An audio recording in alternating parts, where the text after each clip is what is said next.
I'm sorry, Your Honor, I don't want to get these out of order, and I already got them out of order.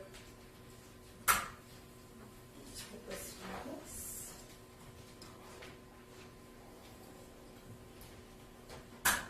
Okay, and so for the sake of this hearing, it's fair to say you did not print out any of the photographs or items that were on that Daddy Vader account or the Ethan_Crumbley account. Correct, yes, ma'am.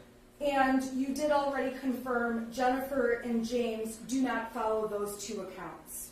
From the device that we have, correct. Okay, thank you.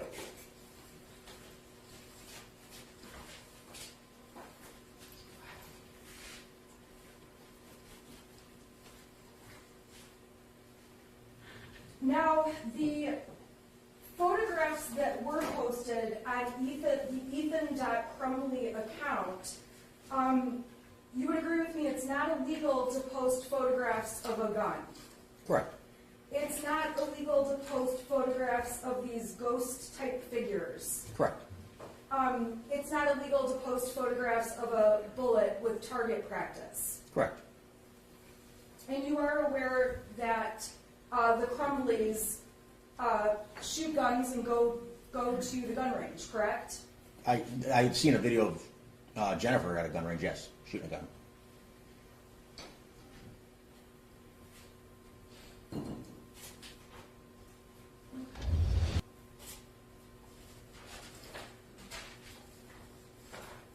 Okay.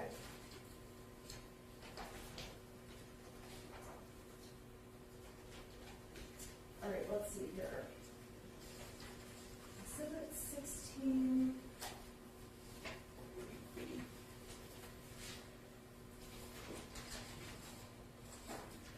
Okay. Exhibit 15, again, was just Instagram information. And People's Exhibit 16 was Jennifer Crumbley's Instagram photos. Is that correct? I believe so, if I could see, yes, ma'am. Thank you. Correct, yes, ma'am. Okay, and Jennifer Crumbley posted photos showing a target and that she had gone to the gun range and shot a gun, correct? Yes, ma'am. She posted a picture of the gun in the case, correct? Correct. And she posted a picture of a Christmas tree, correct? Correct. And in the photographs that Jennifer posted, there are no comments between Ethan and her, correct? Correct.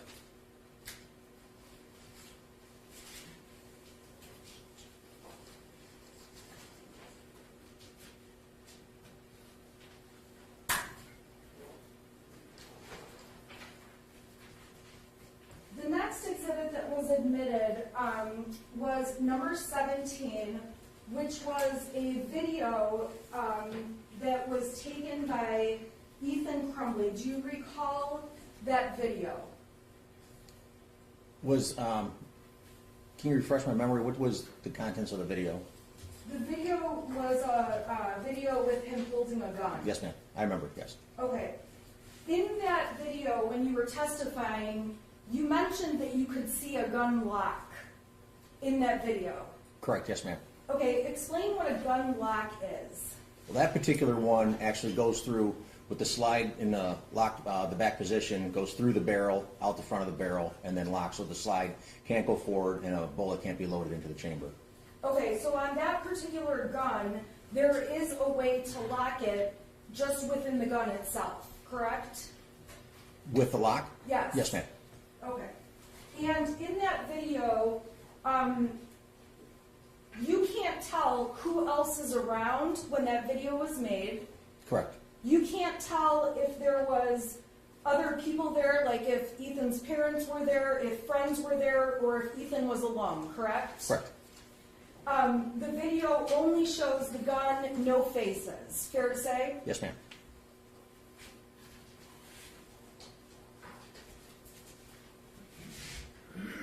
It's not illegal to take a photograph racking a gun or handling a gun, correct? Correct. And I apologize, it's not illegal to take a video racking a gun or playing with a gun, correct? Correct. It's also not illegal to take a photograph like that and send it to a friend, correct? Correct. Even at Ethan's age, that's something that would not be illegal. Without looking up the exact law, I couldn't answer that question. Okay.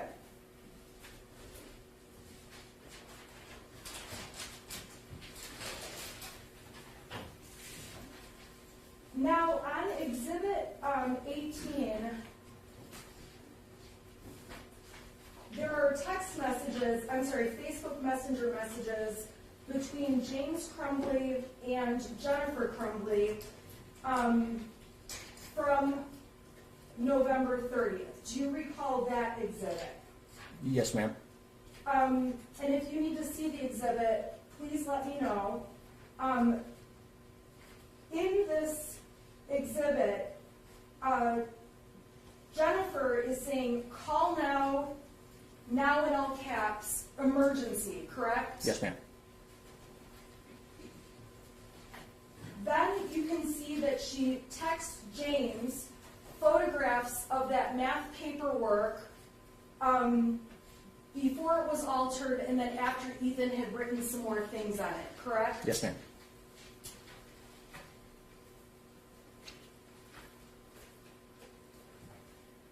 The response from James is, my God, WTF. What does WTF mean? Usually means what the fuck. So James's response is, my God, what the fuck? Is that a fair statement? Yes, ma'am. And the two of them go back and forth talking about him being distraught the night before, talking about how they talked that morning, James and Ethan talked that morning, and a message from James, can you call? Does that all sound right? Yes, ma'am. And Jennifer texts that she's heading to his school. And ultimately she did head to his school, is that correct? Yes, ma'am. Jennifer texts, I'm very concerned, headed to school, correct? Yes, ma'am. And through these text messages, there is absolutely nothing in there to suggest, I think Ethan's going to blow up or is going to shoot a gun at the school, correct? Correct. There is nothing in those texts that says, I believe our son has the gun at school and is going to commit a mass shooting. Correct. And those texts between Jennifer and James are a very narrow selection of texts compared to all of the texts between them. Is that a fair statement? Yes, ma'am. So when you look at texts between Jennifer and James, they amount to this pile that I have sitting here. Does that look about right to you? Oh, for what period of time are we talking about? These will be from 6/2 of 21. Oh wait, I'm sorry. It's this pile. Which pile was on? Okay, I'm sorry. This is the stack of text between Jennifer and James. These are dated between 9/13/2020, and they go through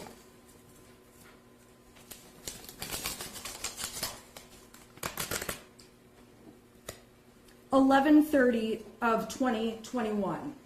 You've had the chance to see these text messages, correct? Yes, ma'am. So, out of the text messages belonging to James and Jen, the most important information in that stack was these couple of texts about there being an emergency at the school and things along those lines. That's why you've testified about that in court, correct? Yes, ma'am. And if there was any text between Jen and James or a Facebook message that said, I believe our son could be a school shooter, you certainly would have testified about that in this courtroom. Yes, ma'am. it's fair for us to conclude that there are no texts where Jennifer or James say, I believe our son is going to shoot up people at the school. Correct. There are no texts between the two of them that suggest he would do anything homicidal or anything to hurt other human beings, correct? Between the two of them? Yes. Correct. So, and throughout the text messages, there are many occasions where Jennifer and James, through the Facebook messages and text, are discussing things with regard to Ethan, correct? Yes, ma'am. So, for example, there's several texts of, do you know where Ethan is? What time is he getting home from school? How is he riding? Is he getting a ride home, correct? Yes, ma'am. There are all kinds of texts about Ethan's doing his schoolwork right now.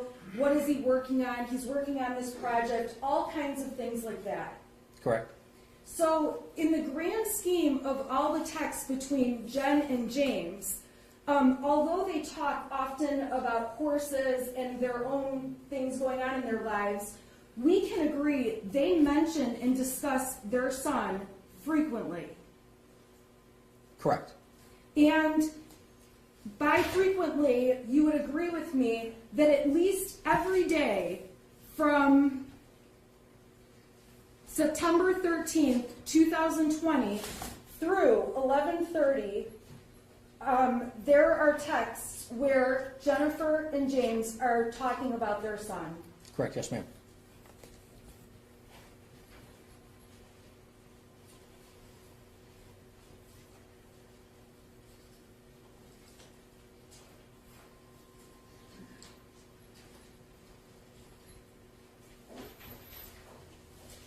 On Exhibit 19, the prosecution admitted a Celebrate report where it's highlighted that Jennifer and James had a 7-minute and 16-second call at 10:29 a.m. on 11:30. Do you recall that? Yes, ma'am. Okay. In addition to that phone call, you're also aware there are other phone calls between Jennifer and James that morning as well, correct? Can I see the exhibit, ma'am? Sure. That morning, you're saying? Yes.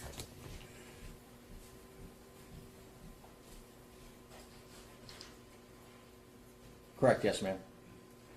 So in addition to the one you highlighted showing a 7-minute and 16 call, there's also a 32-second call, a 39-second call, a 2-minute and 44-second call, and then up at the top we can see some calls between the two phones from the day before, correct? Correct.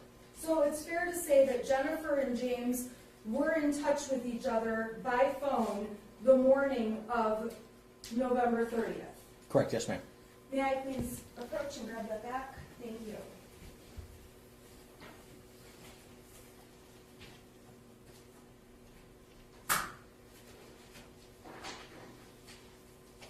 All right, Exhibit 20 was the DoorDash map. I don't have any questions about that. Exhibit 21, the people admitted that from Jennifer's device, it appeared she Googled or searched for research clinical depression treatment options. Is that correct? Yes, ma'am. And you don't know if she was researching clinical depression treatment options for herself, or for her son, or for, you don't know who that was regarding, correct? Yes, ma'am. Correct. It doesn't say in the search who she was looking for, correct? Correct. So, and in addition to that, that's the only search that you provided for this court, although I imagine Jennifer searched for many, many things on her phone at various points in time, correct? Yes, ma'am. Correct. And if you had seen something in one of Jennifer's searches, like homicidal child, or what do I do if I believe my son is going to shoot students at a school, you would have brought those searches into this court and shown them to us, correct? Correct. There were, in fact, no searches along that line. The closest, most relevant search you found was this research clinical depression treatment options. Correct.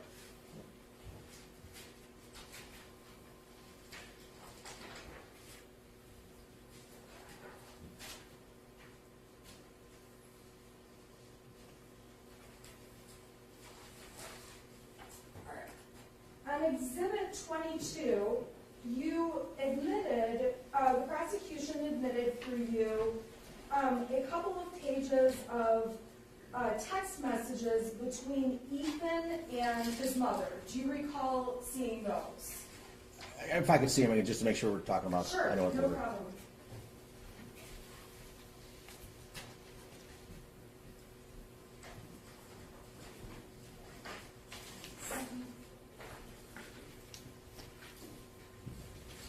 Okay, so those texts were admitted, and they're approximately 4 or 5 pages long. Is that about right?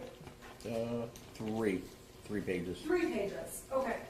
And when you look at the total, you print out all of the texts between Ethan and Jennifer, and this is going back to June of 2020 up through 11/30 of 21.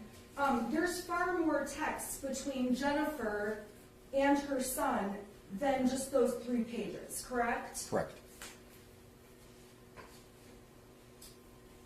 May I approach to grab those? Yes. Thank you. Now, on these text messages, Ethan is saying things along the lines of, there's someone in the house, I think. Someone walked in the bathroom. I thought it was you. When I came out, no one was home. There's no one in the house, though. Dude, my door just slammed. Ethan is sending his mother a series of messages claiming there's someone in the house or there's something going on, correct? Correct. And in all fairness to Ethan, you don't know if there's somebody in his house, correct? I'm sorry, what's the question? You don't know if there really was somebody in his house, correct? I don't, correct. And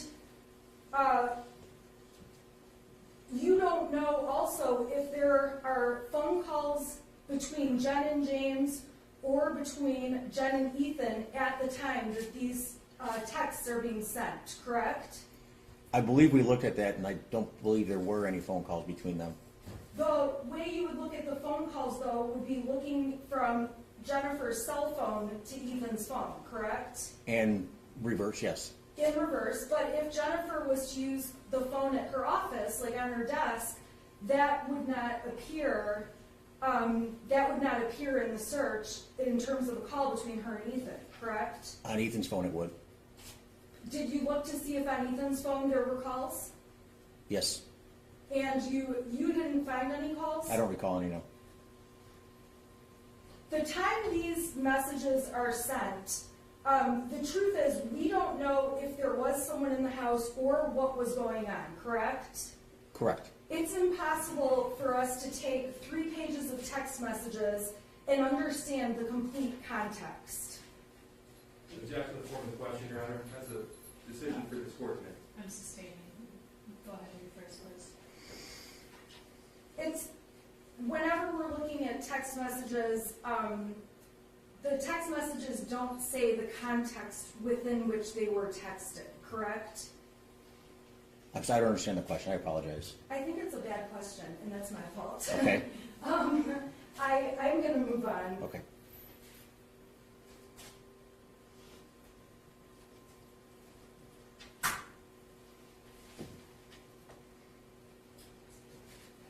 Exhibit 23 continues to be messages between Ethan and his mother. Do you recall admitting those, or providing those to the prosecution and them being admitted as Exhibit 23? I believe I do. If I can just look at it real quick. Thank you.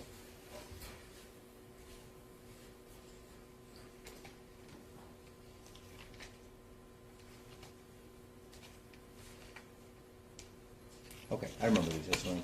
Okay. Yes, ma'am. And these text messages mostly start off with, Ethan texting his mother that he believes the house is haunted, that weird things are happening and he's scared the house is haunted. He claims he got some videos and a picture of a demon, correct? Correct. Now, in looking in his phone, you found no videos that would match what Ethan's talking about, correct? Correct. You found no photographs of demons, correct? Yeah, correct. And Ethan says here, I am not joking, it fucked up the kitchen. In all honesty, you have no way of knowing whether Ethan's joking overall or not, correct? Correct.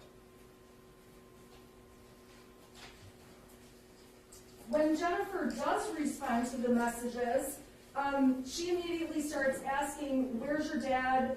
Text me when you're done. Are you done yet? Correct? Yes, ma'am. Correct. She doesn't really give any answer to all of the, I think our house is haunted kind of texts, correct? Correct.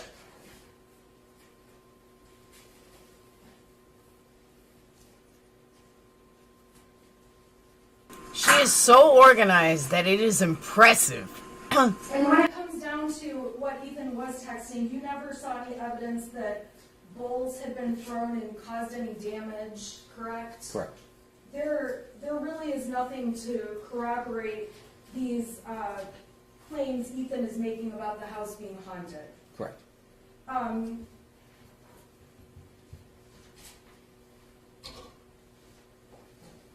Exhibit 24, 25, 26, 27 were all photographs of horses, Jennifer with a horse, James with a horse. We can agree they like horses. Correct. And these horse photos were taken on one day when Ethan was trying to get a hold of his parents. Is that correct? Yes, ma'am. And out at the farm, when James and Jennifer are on the horses, I'm sorry, I'll strike that. So the point of these exhibits was just to show there was some moments in time where Ethan could not get a hold of his parents. Is that a fair statement? Judge, again, I'm objecting from the question. Sustain. The photographs that you provided are to show where Jennifer and James were when they were not with Ethan, correct? Correct. And they were taken at a time when Ethan was trying to get a hold of his mom and dad. Correct.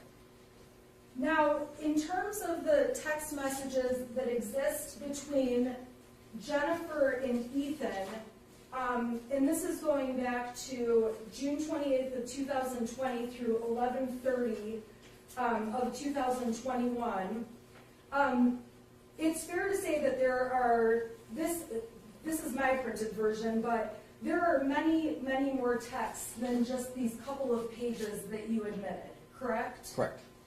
And the pages that you admitted would be the most important evidence out of all of the texts for this court to see, correct? Correct.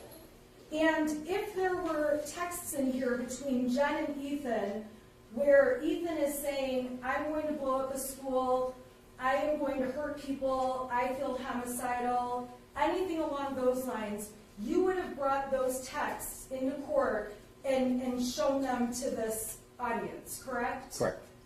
And those type of texts do not exist in what you've seen between Jennifer Crumbley and Ethan. Correct.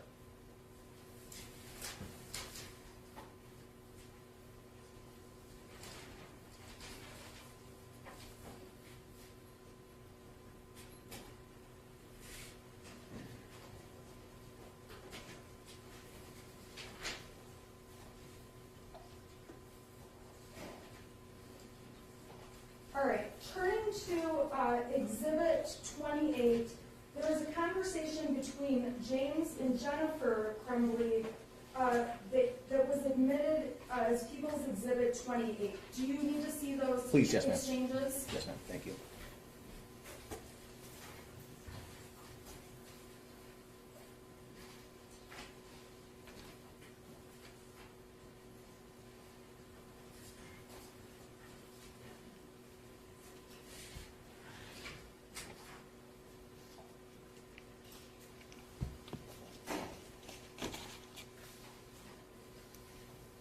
And yeah, this is still preliminary. These texts are Jennifer and James talking about something that happened the night before with Ethan. Is that a fair statement? Yes, ma'am. And they are talking about how is he doing and what he needs to do to get his stuff back, correct? Correct. In these text messages, the parents confirm he's just doing school, is he okay to work, things along those lines, correct? Correct.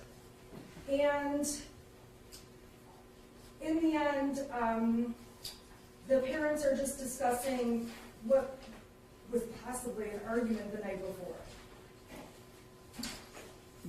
Something that, I don't know if I can answer that question. Just again, I have to object to the form of the question, and again, this witness can't interpret the text messages that he has extracted. He can only verify that they came from the device that they want to.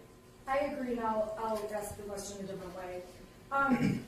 This conversation between Jennifer and James does not say anything about thinking that their son is a danger to other people, correct? Correct. It does not say anything about thinking Ethan would hurt anyone. Correct. And again, when you look at all of the texts and messages between James and Jen, there is nothing like that in those messages. Correct. And if there was something like that in those messages, you would have brought it to the court's attention. Correct.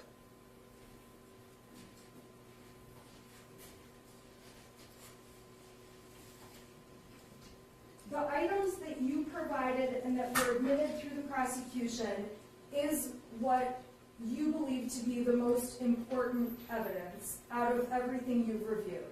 Correct, yes, ma'am.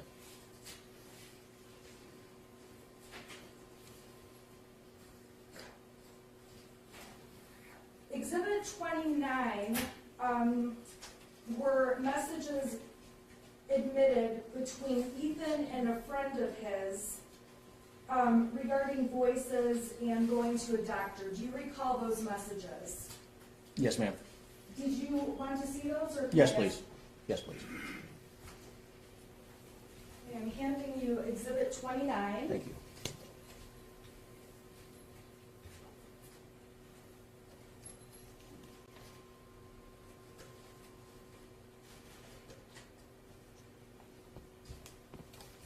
Okay.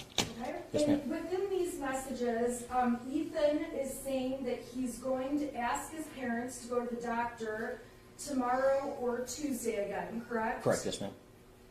Ethan states, this time I am going to tell them about the voices. Correct.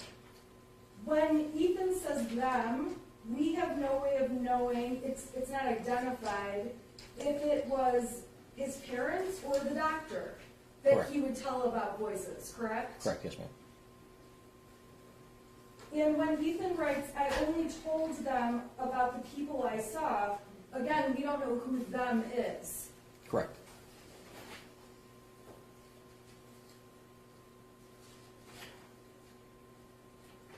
At the end, when Ethan says, like, I am mentally and physically dying, we don't know if Ethan really feels like he's mentally and physically dying or if he's just exaggerating, correct? His words were that, but yeah, correct. I don't know what his mindset was. You don't know what his mindset was or the context of what was going on at the time he typed that, correct? Correct. And again, if you had seen messages saying things like, I am going to shoot up the school, I am going to kill people, making plans for this, those are text messages that you would have brought in for this court, correct? Yes, ma'am. And this is the best evidence that you found that you think is relevant. This conversation about going to the doctors and telling them about various things. Correct, yes, ma'am. And we don't even know who them is. Correct.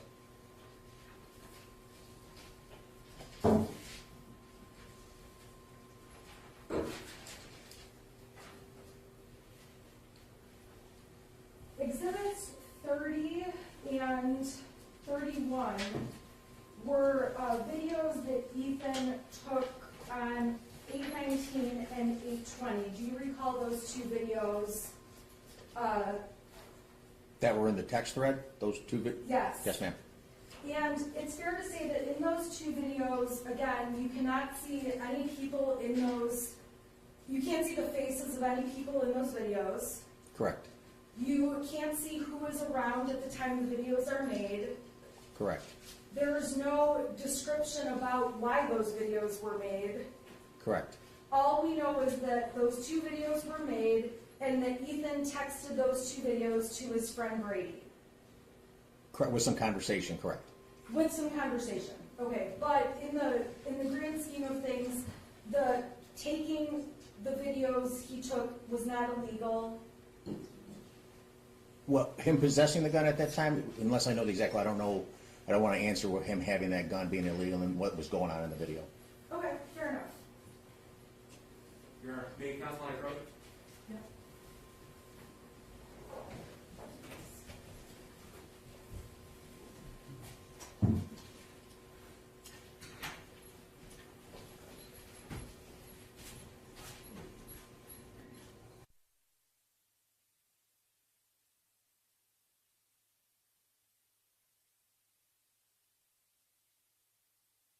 I thought Ethan had a public defender. Yeah, the parents are being charged first-degree homicide, which I think is ludicrous. And I've listened to everything there is. And by the way, I was right yesterday about the, whatchamacallit, about the insanity plea. Prosecution says he'll never get it. He doesn't fit it. And I watched a news report. Okay, so we talked about Hold on. those videos that he sent to a friend, and your testimony was that there was some conversation between him and the friend, and that conversation was admitted as Exhibit 32. Would you like to see Exhibit 32 so I can Yes, ask ma'am, you please. some questions?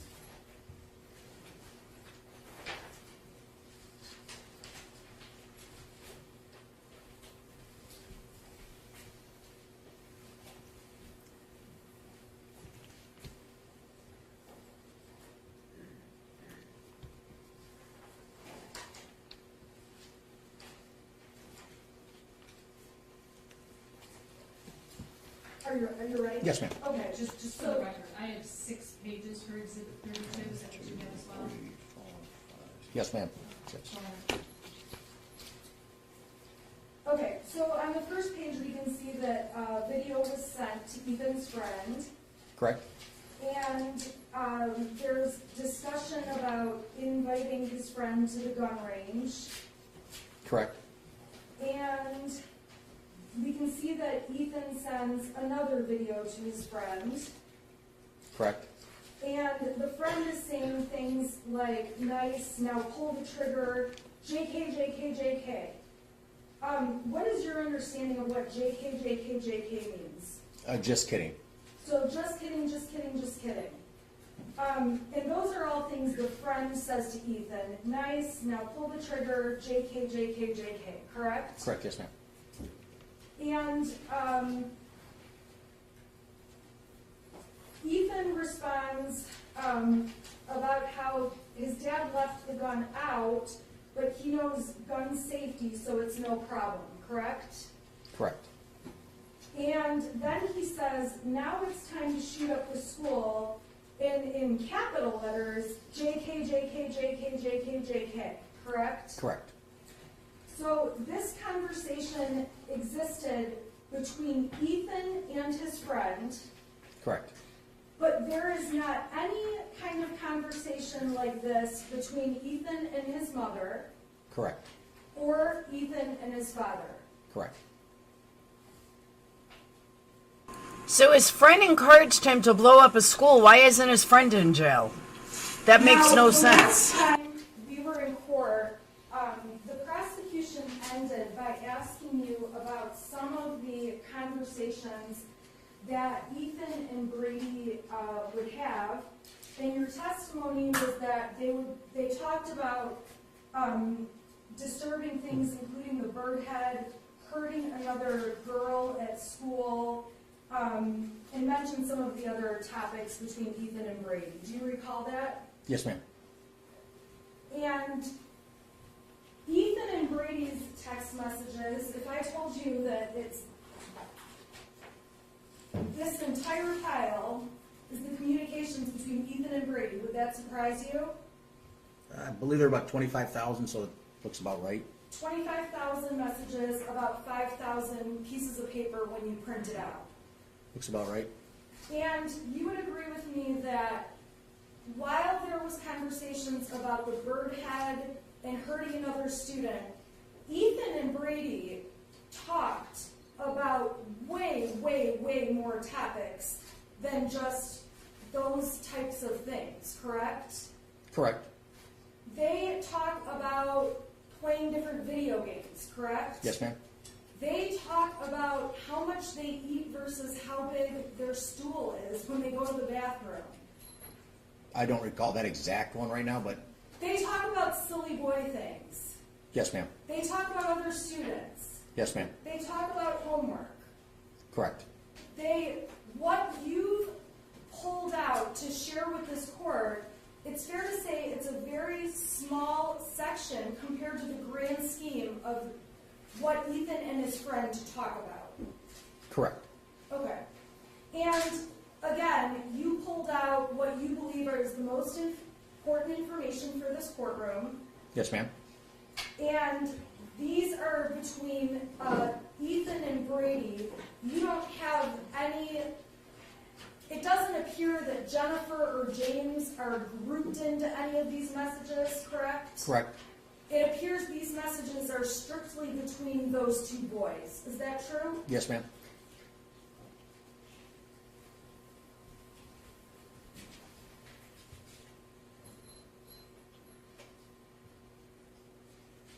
It's also fair to say that a topic Ethan talks about with Brady is hiding things from his parents, correct? Yes, ma'am. He talks about hiding the bird head and what he's doing with birds from his parents. Yes, ma'am. He talks about efforts he's making to wait until his parents leave the house so he can do things and not get caught, correct? Correct. There certainly is nothing in those texts that show my mom and dad know I'm cutting off the head of a bird and support me doing this, correct? Correct. And if there was anything like that with respect to Jennifer or James, you would have brought those messages into court, correct? Yes, ma'am. And in the grand scheme of all the messages between Ethan and Brady, there is nothing to indicate that Jennifer or James were told or were aware of a plan to commit a school shooting like what happened at Oxford High School on 11/30. Correct.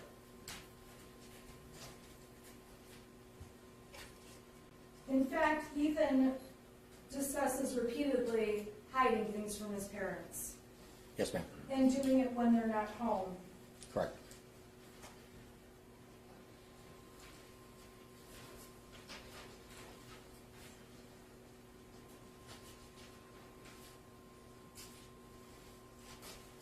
Your Honor, may I have just one moment to check in with my client?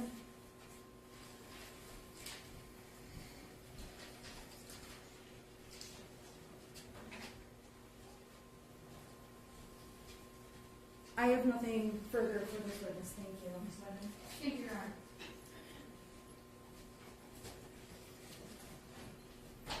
Mario. That's the exhibit of what's admitted. Do you want these of James and No, Ethan? no, I don't think I Okay, do you need Ethan Brady? do. No, I think they're good. I said. You can move them up here. Good morning, Detective. Good morning. I just have a few questions for you. So obviously you reviewed a massive number of text messages Yes, ma'am. and Facebook messages. Yes, ma'am. And you also reviewed text messages between James and his son. Correct. Yes, ma'am. And it's fair to say that there weren't a lot of messages between James and his son. Correct. But in reviewing messages between James and Jennifer, you note that James was with Ethan quite a bit. Would that be fair? Yes. In fact, there were often times where James was answering questions that Jennifer had and he was with Ethan, right? Correct.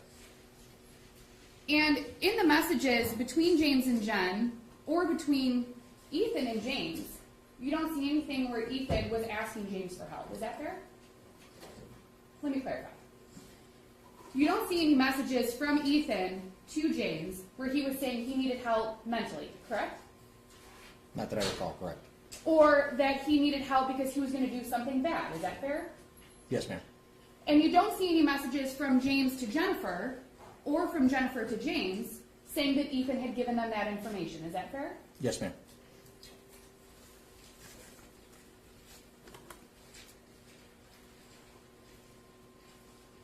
And staying with the messages, the 5,000 or 6,000 pages between Brady and Ethan, between the minor and Ethan, there's nothing that you recall seeing where Ethan indicated that he'd said anything to his parents. Is that fair? Yes, ma'am.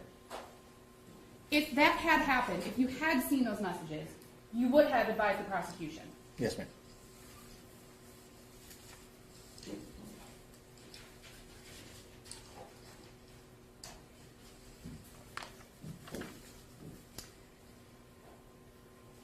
Now, stepping away from the messages, I think we've covered them sufficiently. Also, while you were in court last time, there was a recording played. I believe it was, let's see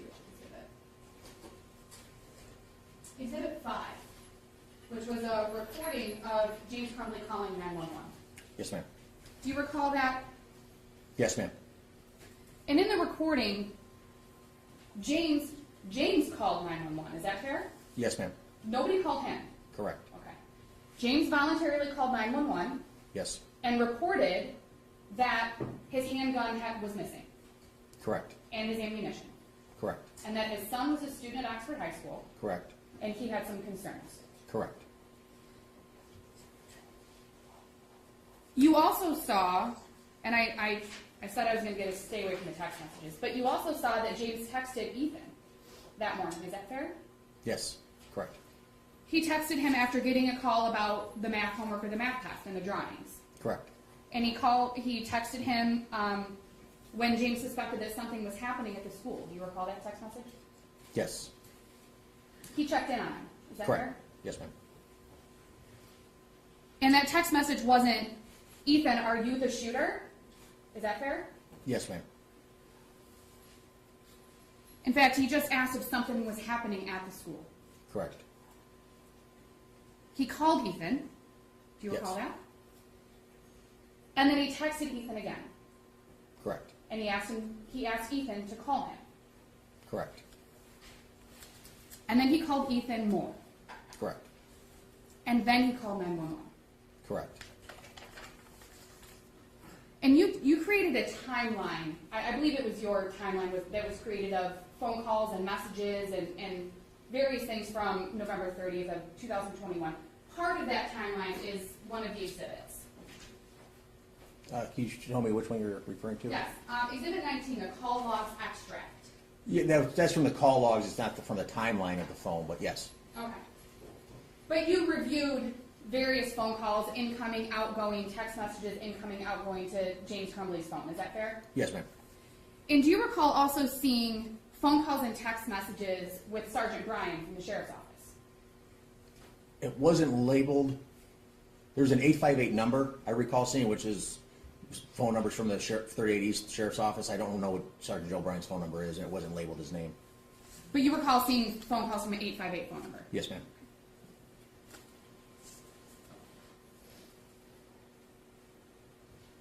And do you recall there being multiple phone calls with the 858 number?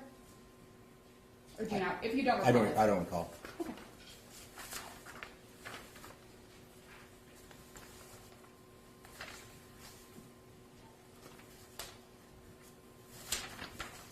From what you remember in reviewing the phone calls, you didn't see anything that would indicate that James wasn't responding to any phone calls. Is that fair? Correct.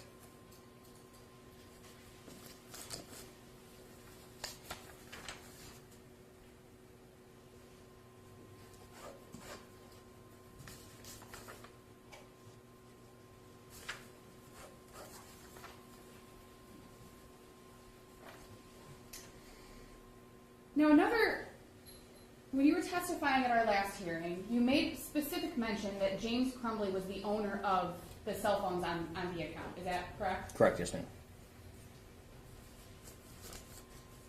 Now, it's fair to say that parents get cell phones for their kids all the time. Is that fair? Yes, ma'am.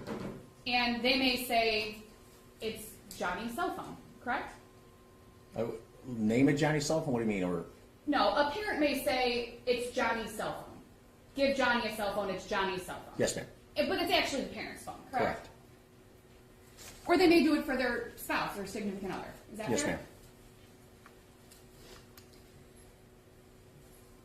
Now, it isn't expected that simply because somebody is listed as an owner of the phone, that they know everything that that the user is doing on the phone. Is that fair? Objection, speculation, Judge. I'm going to sustain, rephrase the question, please. Thank you, Your Honor.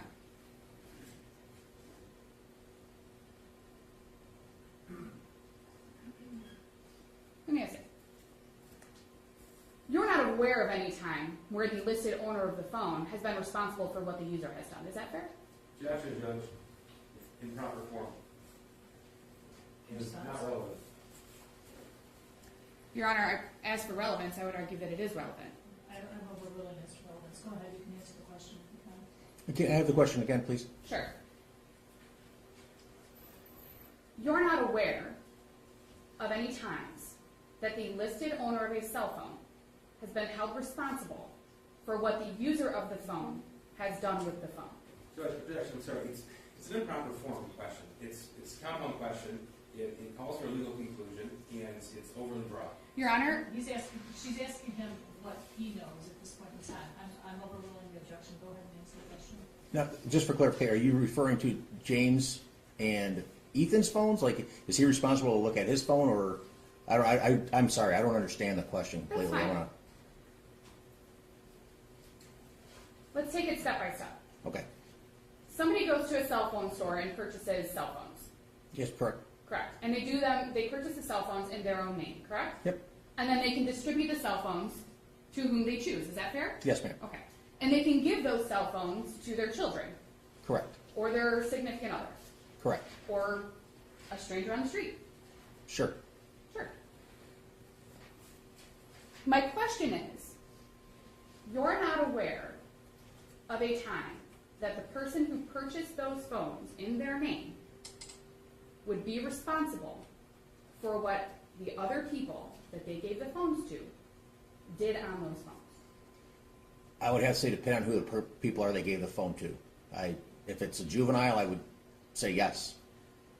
You're not aware of a time where the owner has been held responsible for what the juvenile did on the phone. Is that fair? Fair, yes, ma'am. Thank you.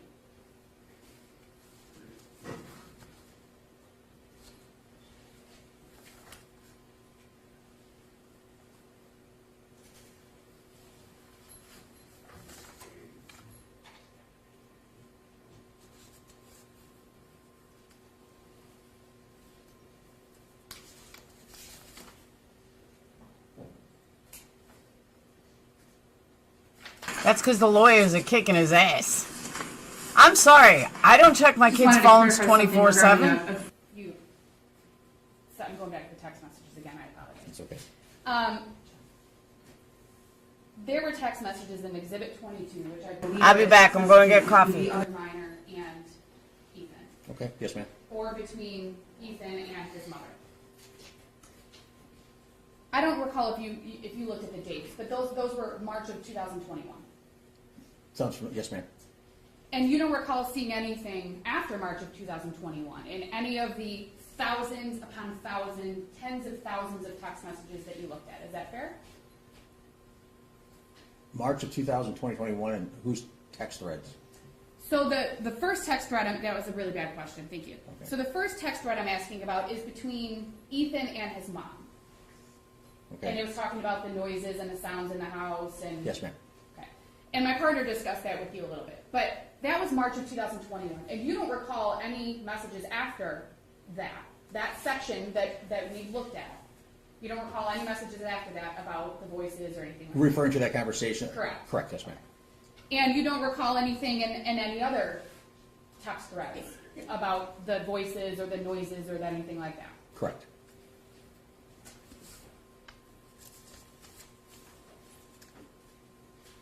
And just one point of clarification, Exhibit 32, which is it's the text thread between the other minor and Ethan. And I believe that was the text thread that had the videos. Yes, ma'am.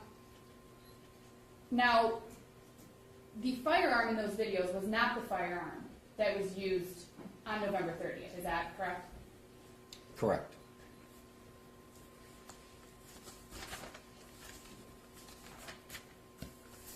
One moment, Your Honor.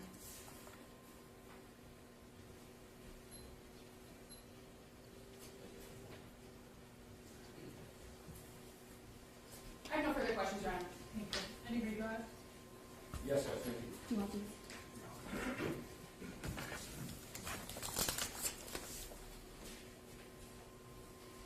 Detective, it's fair to say, isn't it, that the evidence that we've admitted in this preliminary examination, not a trial, but preliminary examination, is a snapshot of the digital evidence you reviewed on these phones? Correct, yes, sir. Okay.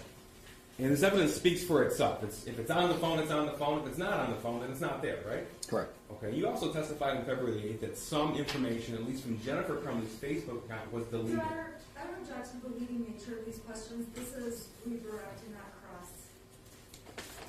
I can rephrase. Do you recall testifying on February the 8th of this year? Yes, sir. Okay. You recall being asked about a screenshot from Kira Pennick to Jennifer Crumbley? Yes, sir. Okay. And you also testified then that particular Facebook message wasn't on Jennifer Crumbley's device. Correct. And do you recall why? The Messenger app was deleted. Okay. So, what does that mean? Tell me about that. When it's deleted, Yeah. the user tells the phone to wipe it from the phone. I no longer want to use it, and it wipes the databases off the phone to preserve storage on the device overall. So, according to your review, Jennifer Crumbley deleted the Facebook Messenger app off of her phone. Correct. Okay. Now, you were asked about the Instagram account of Ethan.Crumbley. Correct. And you were able to verify that both Jennifer Crumbley and James Crumbley followed that Instagram account. Correct. Okay.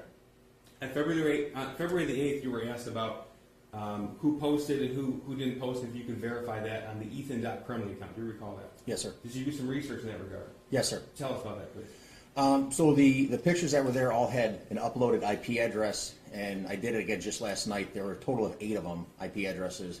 And you can go, there's a website that tells you who actually owns that IP address. Not the particular person, not Ed Wogrowski, but Comcast or Verizon or T-Mobile. And 7 of the 8 IP addresses were owned by T-Mobile, which is the phone carrier that the Crumbleys had. And then the 8th one was owned by Charter Communications, which was the internet service provider. So does that give you a little bit of a degree of certainty as to where those photographs came from? Yes, sir. Okay, and tell me why. Because, again, that's the T-Mobile, the IPs that are owned by T-Mobile is a phone carrier that they use, that all 3 of them used, and Charter Communications is the internet service provider in that area. Okay. You were just asked about Exhibit 18, which is the portion of the Facebook Messenger thread between Jennifer and James Crumbley from November the 30th of 2021. Correct? Okay. Yep. Now, there are no other Facebook messages between the two of them on November the 30th of 21. Is that right? Correct. So you didn't take some out and leave some in. Is that right? No, sir. Correct. Okay. And those are all messages from that particular date between those two. Yes, sir. Okay. You were also asked about phone calls between Ethan Crumbley or potential phone calls between Ethan Crumbley and these 2 defendants on March the 9th, 17th, and 20th. Correct. So I'm going to refer you to those exhibits. Exhibits 22 and 23, that's the text message thread between Ethan Crumbley and Jennifer Crumbley, where he talks about he's seeing demons and bowls flying off the shelves. You recall that? Yes, sir. Okay. And you went through all devices on those particular dates, is that right? Yes, sir. All right. And those photographs that we admitted, the photographs of of James Crumbley on a horse, Jennifer Crumbley on a horse. Those were taken the same date and time that Ethan Crumbley was texting his mother about seeing those things. Is that right? Correct, yes, sir. Okay. Now, were there any phone calls between Ethan and Jennifer Crumbley during that time period? No, sir. Were there any phone calls between Ethan and James Crumbley in that time period? No, sir. Were there any messages from James and Ethan Crumbley? No, sir. And we've already verified on the 8th of this year that there were no other messages between Jennifer and Ethan Crumbley in that time frame. Correct. All right. You were asked about the entire Facebook Messenger thread between James and Jennifer Crumbley. There are thousands of messages. Is that correct? Yes, sir. Okay. Now, were there, in your review, and again, this is a preliminary examination, not a trial, but in your review, in those messages, did you see any reference about getting Ethan Crumbley help? No, sir. You see any reference about sending Ethan Crumbley to a therapist? No, sir. Did you see any discussion about getting him to a doctor at all? No, sir. You were also asked about the text message thread between Ethan Crumbley and that other juvenile. And that's the over 20,000 messages. This is the stack the council displayed to us here today, right? Correct, yes, sir. Okay. Now, you were asked about a few things, but I want to go through a few more. Now, it's true, isn't it, that in June of 21, Ethan Crumbley is sending messages to that friend about how he bought a Derringer. Correct, yes. Okay. And what is a Derringer? It's a small handgun. Okay.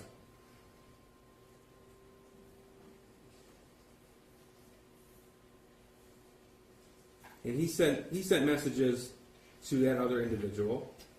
Again, we talked about the video that he sent holding the 22 Kel-Tec. Is that right? Yes, sir. And you've already testified that James Crumbley did own 22 Kel-Tec. Yes, sir. Okay. And that had context to that video, that photograph, and said, "Look what my dad left out." And you've already testified to that. Yes, sir. Okay. And in June of 21, Ethan writes, "The thing is, I had over $1,000 before the Derringer, but now I only have like 900 or 800." You recall that text message? Yes, sir. And there's a lot of discussion between Ethan and other juvenile about wanting guns and buying guns. Is that right? Correct. Is that okay? And there's also a fair amount of discussion, in fact, quite a bit of discussion between those two individuals about his mental state. Would that be fair? Yes, sir. So you were asked about, I think counsel said, is it fair to say that Ethan Crumbley talked about hiding things from his parents? You recall being asked that question? Yes, sir. And specifically their text that Ethan Crumbley sends that other juvenile that he is, quote unquote, fucked up. Correct. Okay. And he talks about his dark side. Yes. Is that one or two text messages, or are there many text messages like that? I believe there were many. And does he also talk to that other juvenile about trying to bring things up to his parents? Yes. April the 5th, isn't it true that Ethan Crumbley writes, "Now my mom thinks I take drugs," and right after that, like she thinks the reason why I'm so mad and sad all the time because I take drugs and she doesn't worry about my mental health? Do you Correct. recall that? Yes, sir. And then he writes, "They make me feel like I'm the problem." Correct. And that's the same text conversation, is that right? Yes, sir. And he also writes, "My mom makes everyone feel like a piece of shit." Yes, sir. And Ethan many times says that he is hallucinating. Is that right? Correct.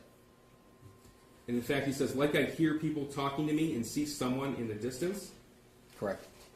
He says, "I actually asked my dad to take to the doctor yesterday, but he just gave me some pills and told me to, quote unquote, suck it up." Yes, sir.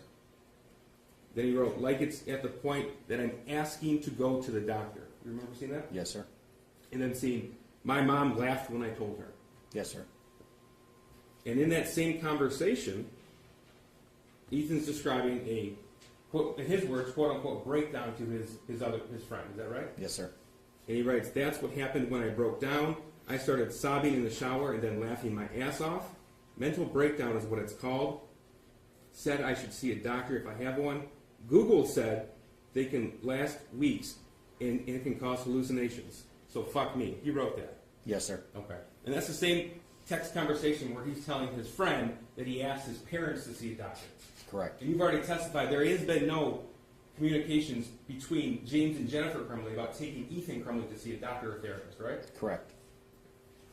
And Ethan writes in all caps, I hear fucking people. He writes, because my life is fucked. And for context, this is taking place in April of 2021, the same time that we omitted a portion of that text message conversation in Exhibits 29 and 32. Does that sound right? I recall it, yes, sir. Okay. And Ethan also writes, I also tracked the amount of sleep I've gotten in the past 5 days. I've only gotten 17 hours of sleep.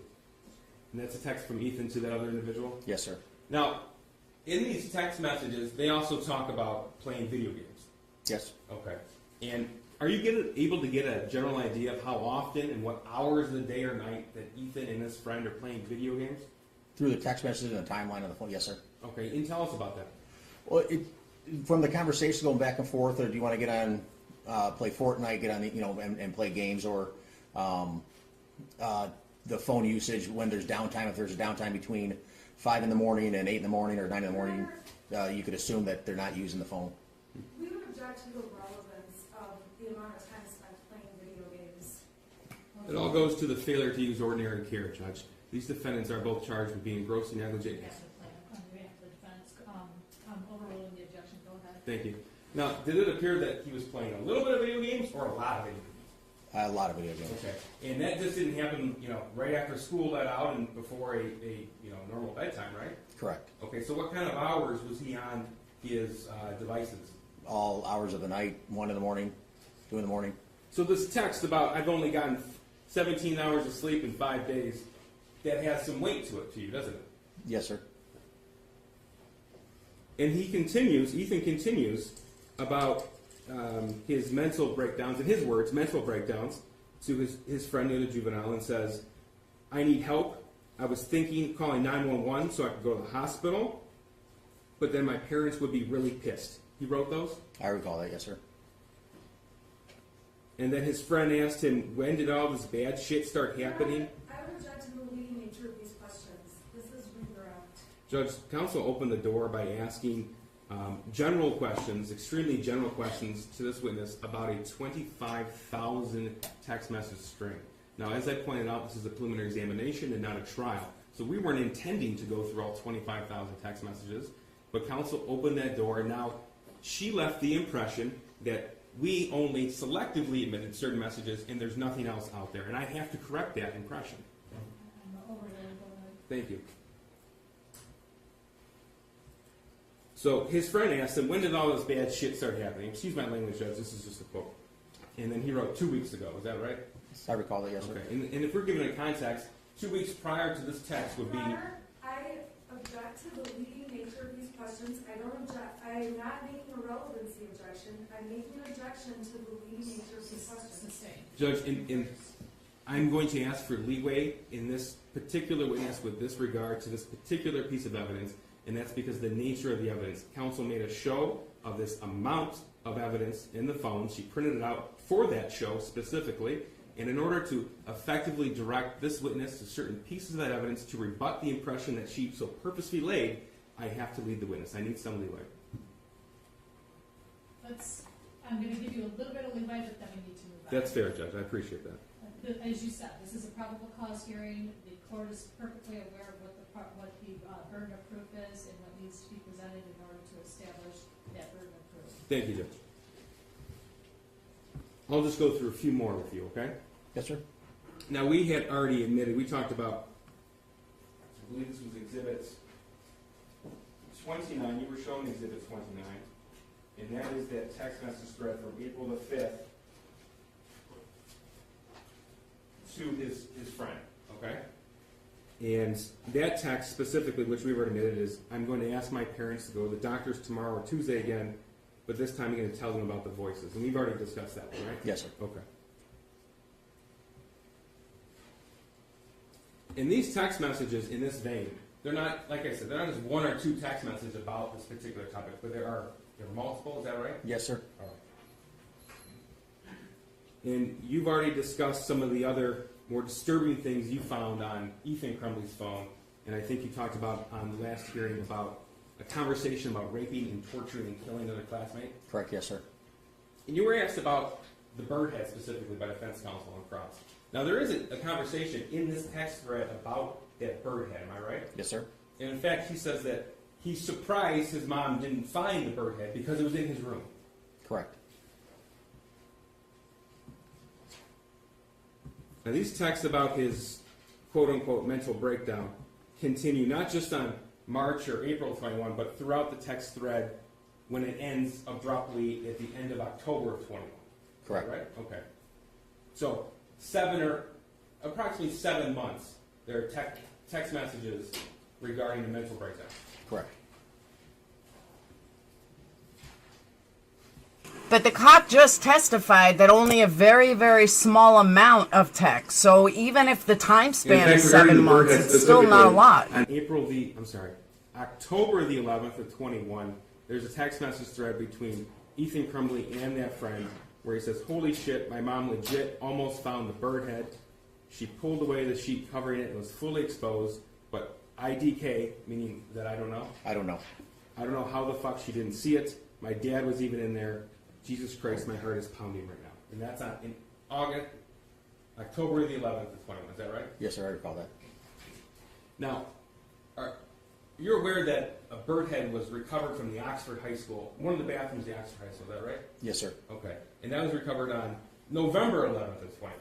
Correct. So that was 1 full month after Ethan Crumbley's writing about his parents almost found it in his room. Correct. So you were also asked about the 293-page text thread between Ethan Crumbley and Jennifer Crumbley. Yes, sir. Okay. And during the exam on February the 8th, we admitted certain portions of that text thread. Correct. And just so everybody's clear, the portions that were omitted did not remove certain text messages. That's a true and accurate depiction of that text message conversation from the dates that we omitted. Is that right? Correct. Yes, sir. A counsel asked you, made a point about a text from Jennifer Crumbley to Ethan Crumbley where it said, "I love you." Do you recall being asked that question? Yes, sir. Now, when you go through a Celebrate Reader Report and you export it to a PDF file, are you able to search for certain words? Yes, sir. Did you have the opportunity to search for the word love? Yes, sir. How many times did the word love pop up? Objection. This is so irrelevant. Sustained. Because they brought it up.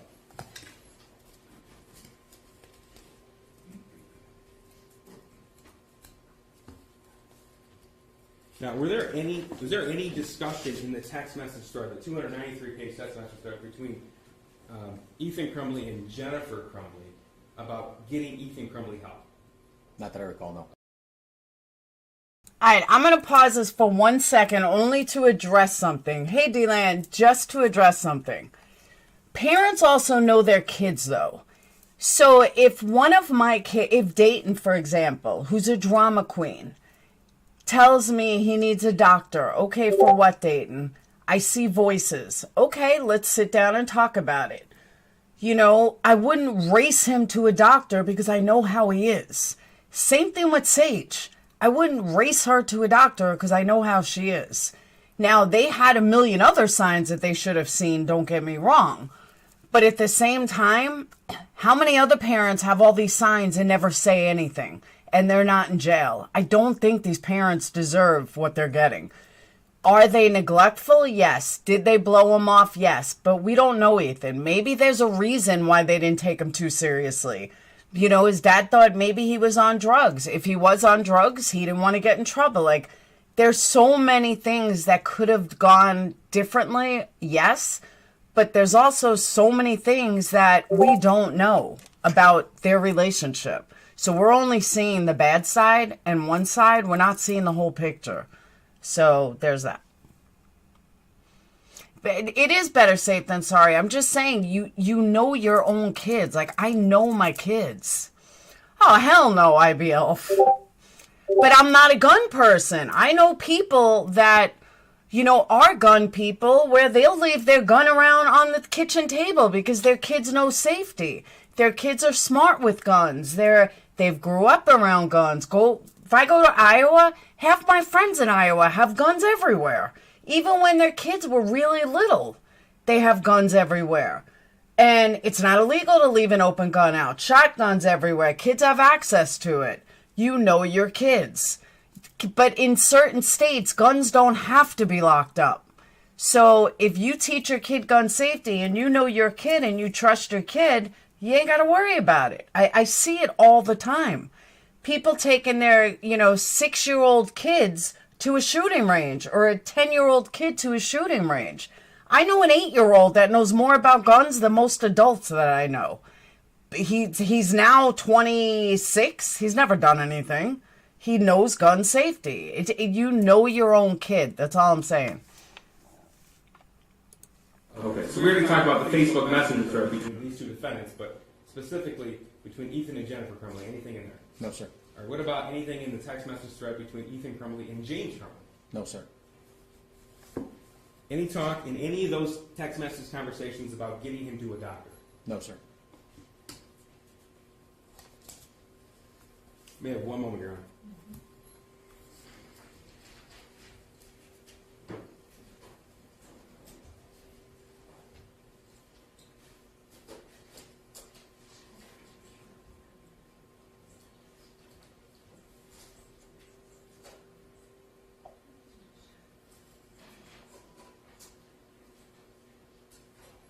Nothing for thank you. Okay, you can step down. Hold on. You can step down. No reasons.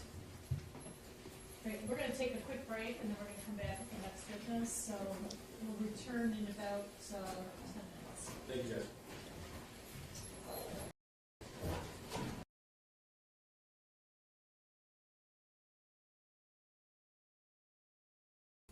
All right, we got 10 minutes. I can yap my mouth. Because I hate typing. I'd much rather talk than type. And those parents that have parented their kids, bet those kids are not raised by iPad distraction parents. Okay. But another thing I was thinking about too, and many people may not agree with me on this, but I gotta say it anyway. Everybody knows the world is changing. The world is going at a pace that most of us can't even keep up, especially Generation X. We see our kids doing things that we wouldn't even think of doing. I forget my daughter's 17. She tries to come in a little late curfew, I'll get mad at her. And I'm like, at 17, I was staying out all night on a school night. Here I am getting mad at her if she's like 5 minutes past 11. But I forget she's 17. And thankfully, she doesn't even say anything. She's not like, Mom, I'm 17. I just like, why are you late? Anyway, I'm sidetracked. But point being is that the world has changed and it's going such a fast rate that none of us even can keep up with it. We just can't. It's just moving too fast. So when I hear the mom say, will I lose my job? I don't think that was so abnormal in today's trying times of work. Don't hold me responsible for what my son did. Everybody was like all up in arms about that comment. And I understand why she said it. I would feel the same way. I'd be like, yes, I'm worried about my son, but what can I say? I know my son did this. There's nothing you can do. I typed this earlier, but if those parents get charged, it opens the way to start. Exactly.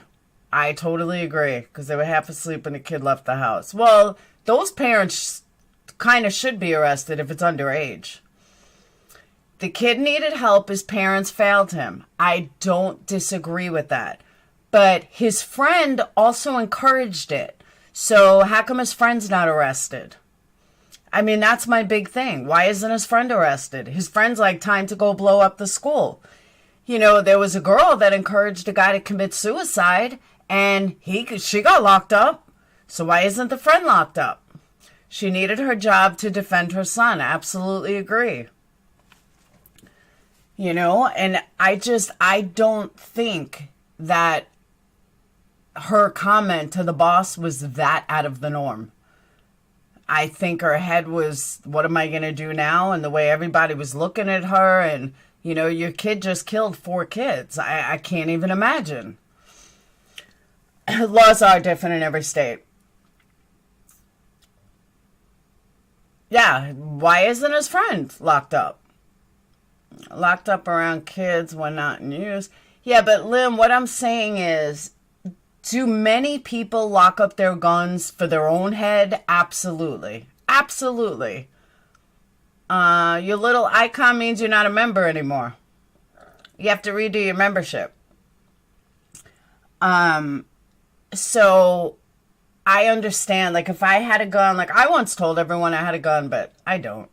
My neighbor does. My neighbor said if I ever need him, just scream loud enough.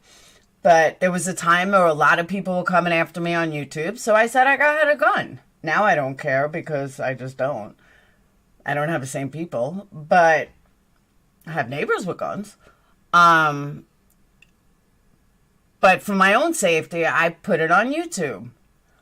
So, no, not a wrench.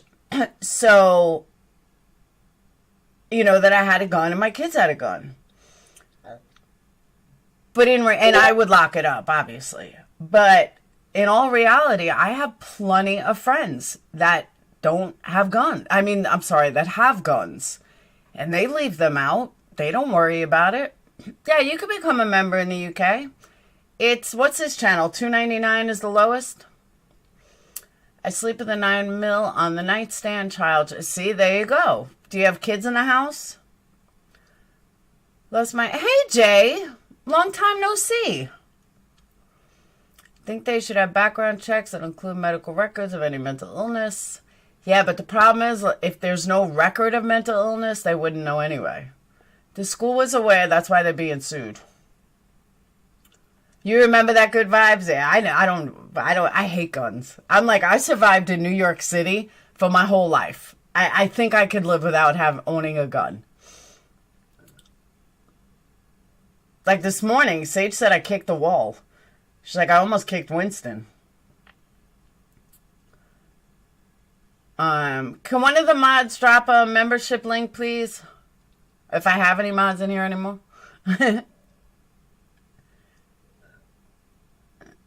They even called CPS on me once, thinking that Phoenix really had a gun. He didn't have a gun.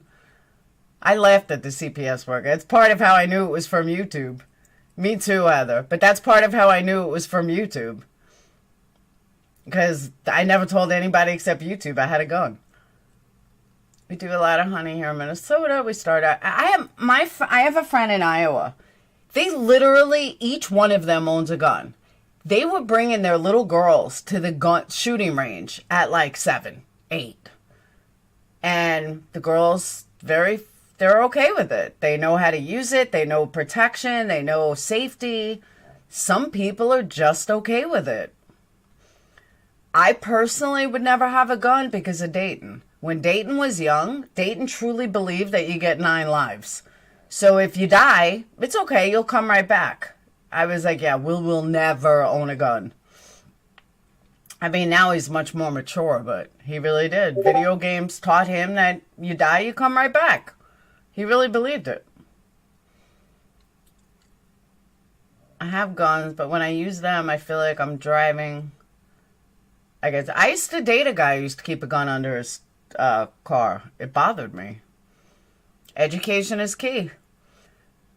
Dayton's older brother. Brad's one of Brad's kids. Dayton's still close with. And when Dayton was 2 years ago? Yeah, Dayton was about 12 or 13. He called me. He's like, Dylan wants to know if he could take me to the shooting range. I said, as long as he watches you, because I know that Dylan has had proper gun training from the time he was a kid. So I had said, Dylan, just please be careful. He's like, oh, absolutely, Laura. So I said, okay. So after he was done, he comes back and I said, well, he's like, yeah, he's definitely not ready for a gun. I said, why? He goes, he's just not catching on to the safety stuff. So someone that teaches somebody how to, properly handle guns, they wouldn't put it in harm's way if they didn't understand how to use it. You sleep with a gun too, but I've always thought my children's guns are for protection and they're not toys. Exactly right. Making a crime out of encouraging suicide, which isn't a crime, is so weird. What are you talking about? I keep carrying a pistol around I like that, but when I'm hunting with the shotgun, I get stressed. Yeah, I could never. I'll end up bashing my head in. The main purpose of owning a gun is for safety, putting rules or laws in place because people are responsible or break the laws. Bad logic. I agree with that. Hey, White Lotus. This is the problem I have with kids' cartoons hit it. Yeah, I'm telling you, Dayton really thought you get 9 lives. Swear to you, he really did. He was probably like 3 or 4. I said, Dayton, what happens when you die? He's like, you come back. I said, but you don't come back. He goes, yeah, you do. You go down and then you come back. I go, how many lives do you think people get? He said, as many as you need, but I think 8 or 9. Like, he really, truly believed that. Me and Sage and Phoenix would laugh at him. Like, nope, sorry, hun. Doesn't work like that. Once you go, you go. And even when my dad died, he 7 years ago, so Dayton was like 7. And I remember he came up to me, he's like, he's not coming back, is he? I said, no, he's not.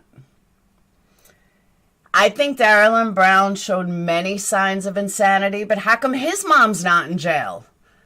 She ignored the signs.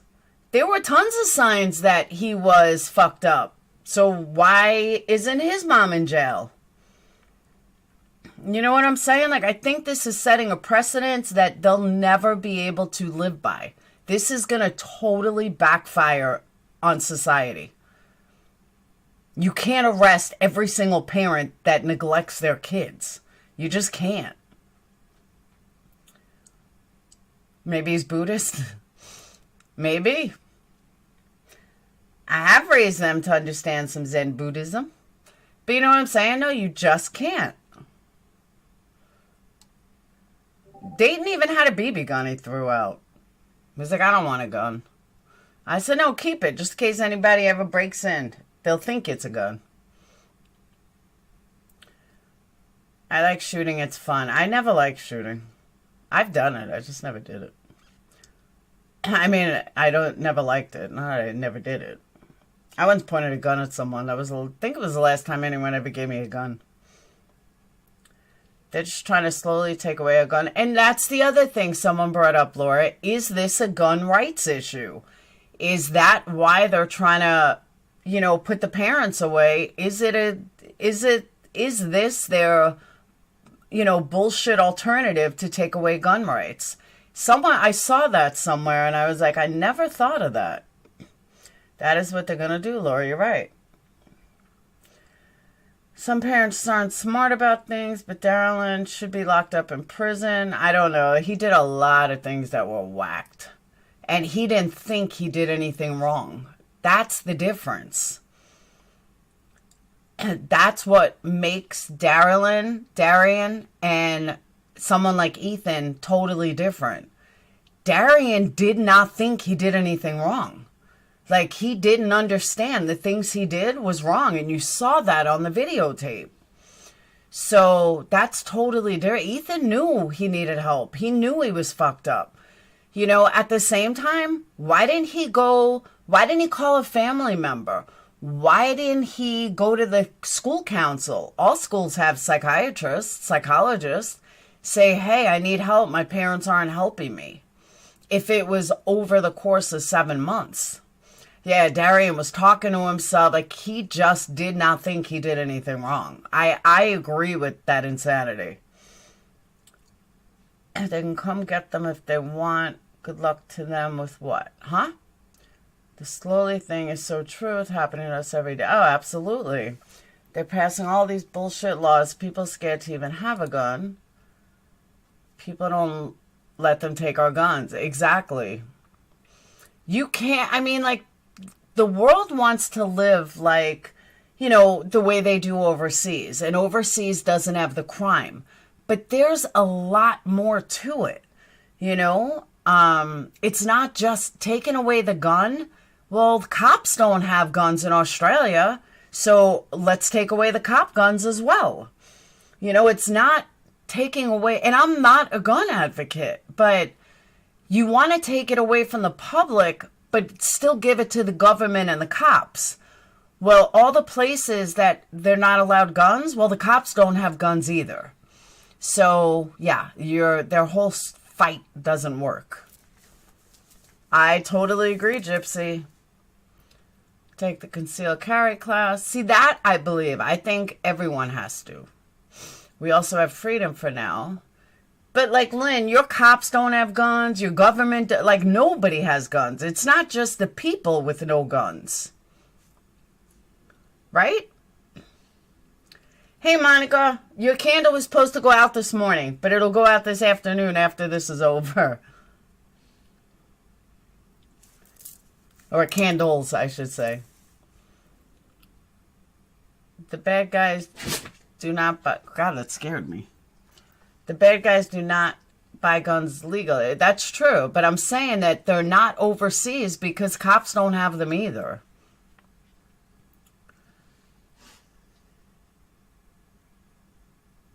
Can't use a finger pistol anymore. Oh, really?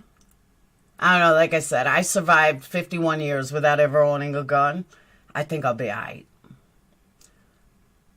Yeah, but does the black market have them overseas? I mean, I don't know. I've never been overseas. So you could blame Ethan Crumbley's parents, Kiki, and Lindsay for getting me so wrapped up in this case, Monica. But it's wrapped. Parents are being used to try and set an example. I agree, and it's a bad example. Because what it reminds me of what they're charging them for, is like Casey Anthony. It's not on them first-degree murder. They weren't even at the school. That's not first-degree homicide. You have to fix the toilet, not the shit, because you can't. That's true. Schools should do better, and parents. That's what I'm saying, Gypsy, is that they're not, the UK, they don't just take it away from the people, they also take it away from the cops. Like, nobody has one.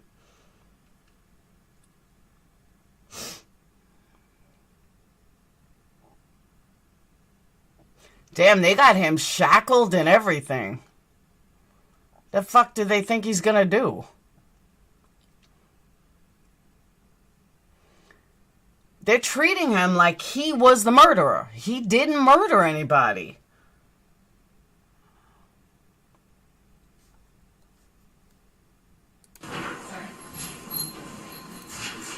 Alright, time for me to shut up.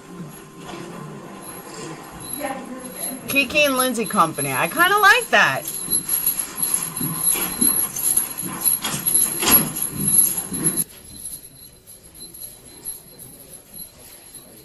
Murder is intentional. Homicide. No, that's manslaughter. Homicide is the actual death of, and murder is killing. Something like that. I'll have to look it up. Thank you, Gypsy. I try. Hey, Anissa. The parents, yes, the parents did, but they told the school to, you know, hold on. You guys are probably echoing.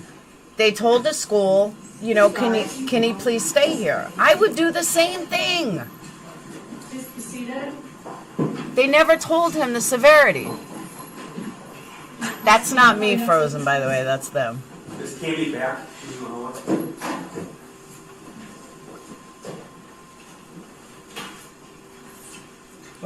Address, date of birth, you know, the questions on the form they have to answer. Okay. And you said a NICS form? The next running the form electronically. Is that, Yes, ma'am. is that like a background check? Yes. Okay. And then is there a trigger lock statement given as well? Yes. And what's that? The trigger lock statement. Right. It's stating that the gun that is purchased is cut. We're giving the lock to them. Okay. Now, when your store sells a firearm, specifically a handgun, do you also give a ATF Youth Handgun Safety Act notice? Yes. Is that in the form of a pamphlet? Yes. May I approach the witness, Judge? This is People's Proposed 79. Ms. Back, what have I just handed you? The Youth Handgun Safety Guide. Okay, and is that what is given to every purchaser of a handgun? Yes. Okay. People move to admit 79. Any objection? No objection, Your Honor. Be admitted. Now, I'm going to direct your attention to the screen over here to your right. Now, this is a photograph. It actually is from your store, and it's the same color, same size, same material given on every single time. Is that right? Yes. Okay, and this is 33 for the record. I believe we have a stipulation. It's 33. The photograph is 33, yes. Is that correct? You stipulated to that? Correct, Your Honor. Now, does the store that you work at have notices posted throughout the store? Yes. What sort of notices? The youth handgun safety and the, don't lie to buy. Okay, I I'm believe going to, it. again, direct your attention to the screen here. And Judge, we have a stipulation. This is 34, and this is a photograph. Is this photograph of the notice posted at your store? Yes, And this is the don't lie for the other guy? yes. And where is this posted? Behind the register? Okay. So if a purchaser were to purchase a firearm, it'd be in their line of sight? Yes, And you said the youth safety notice not just is given, but it's also posted? yes. And this is exhibits 35, and we do have a stipulation in exhibit 35, Your Honor. Is that correct, counsel? Yes, Your Honor. And that's also posted where? Behind our register. Okay.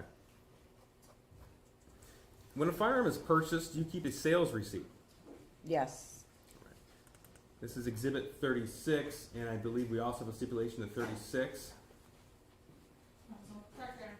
And do you recognize this? yes, I do. Okay, and how do you recognize this? My handwriting. And this is a sales receipt from the date of November the 26th, 2021, to James Robert Crumbley, his address, and his information he provided, and what was sold to James Robert Crumbley on that day.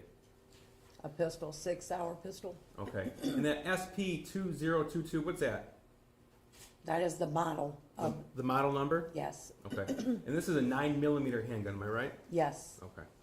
And when you sell a pistol, specifically this particular pistol, do you just hand over the handgun itself, or does it come in some kind of case? it comes in a case. Okay, describe the case for me. It would be a black case, well, a gray colored case. Okay. With the pistol and the extra clips, if the gun has extra clips, the lock, When you say clips, you mean magazine? yes. Okay. So there's the pistol itself, and you said the lock. What kind of lock? Cable lock. Cable lock. What is that? It is a lock that locks the pistol, goes through the trigger. Okay. And is it your store's policy to turn over a trigger lock or a cable lock with every single handgun purchase? Yes, And was one given to James Robert Crumbley Yes. on November the 26th? yes, Okay.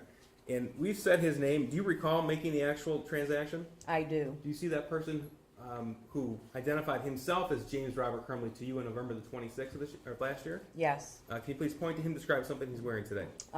Gentleman in the orange jumpsuit. Your Honor, will the record reflect identification of defendant James Crumbley? Any objection? No objection, Your Honor. So noted.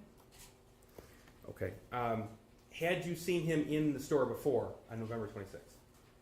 Prior to November the 20th? Correct, thank you. Yes. Okay. On November the 26th, tell me how the purchase happened. We were kind of busy. I stepped out of my office to help my counter guy. There was a gentleman, between the gentleman my counter guy was helping and James Crumbley. I approached the older gentleman first and he said, go ahead and help James Crumbley. Went over, asked him what I could help him with, and he pointed to the 6-hour pistol, and I said, oh, would you like to see it? And he said, no, I would like to purchase it. I've had my eye on it for a few days. And I said, oh, and which I recognized Mr. Crumbley because he's made multiple purchases from us before. And I said to him, you know the routine? And he said, yeah, and I got his license, made copies, gave him the form, filled it out, ran the background check on him. His research did not come straight through, so it was taking quite a bit of time. So the store kind of cleared out, and I told Mr. Crumbley, I said, you're in research. And he said, that's fine, that's normal. I can just go home, and you guys can give me a call. And so I left my counter guy the information, and I proceeded back to my office. Okay. And did he go home or did he stay? He stayed. Okay. Was he alone or was he with somebody else? He was with someone, And was that person an adult or was that person not an adult? not an adult. Okay. Had you ever seen that person before? I had not. All right. And did you at that point in time know who that person was? I did not. All right. Could you describe him, please? He was approximately 5'7", 5'8". He had dark hair. Short hair or long hair? It was kind of long, Okay. shaggy. Now, James Crumbley, he didn't shop around at all. He just picked out that 9mm. He picked out just the 9mm, yes. Did he pay with credit card, debit card, or cash? I believe it was credit card. Okay. And what happened next? He paid. My counter guy gave him the item, and they left the store. I'm going to show you Exhibit 37.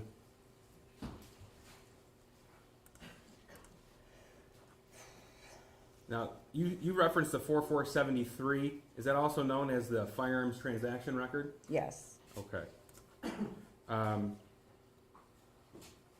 And it has the defendant's, well, it's hard to see on that picture here. It has James Robert Crumbley's information on there.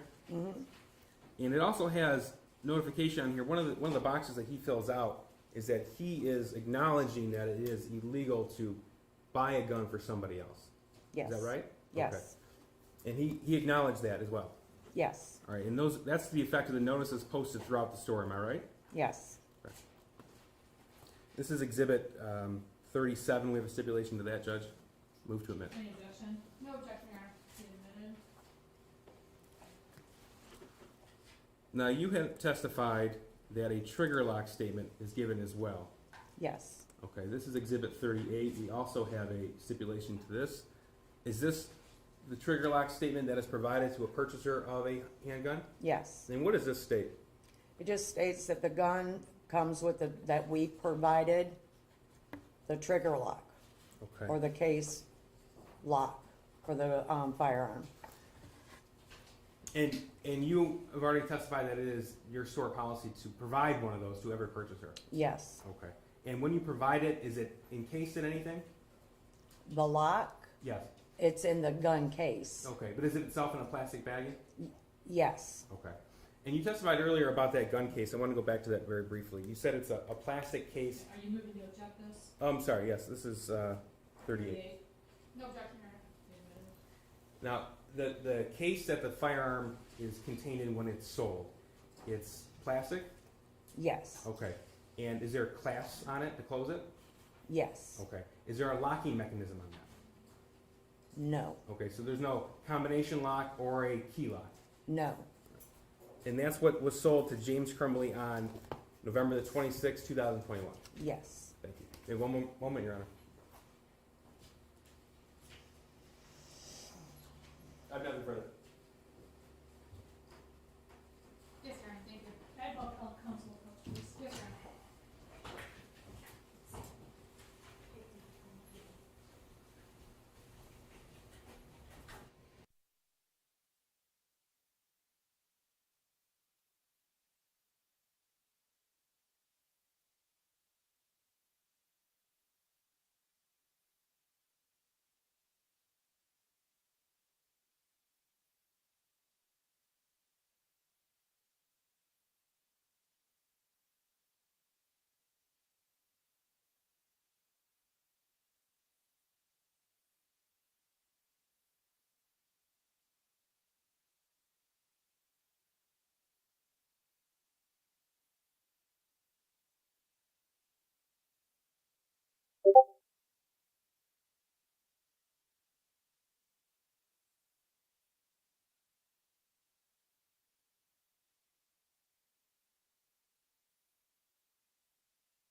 is making quote unquote multiple purchases. Yes, And it's fair to say that he had 2 prior firearms purchases. Is that fair? yes, Okay. And they were approximately over a period of 5 months. unsure. Okay.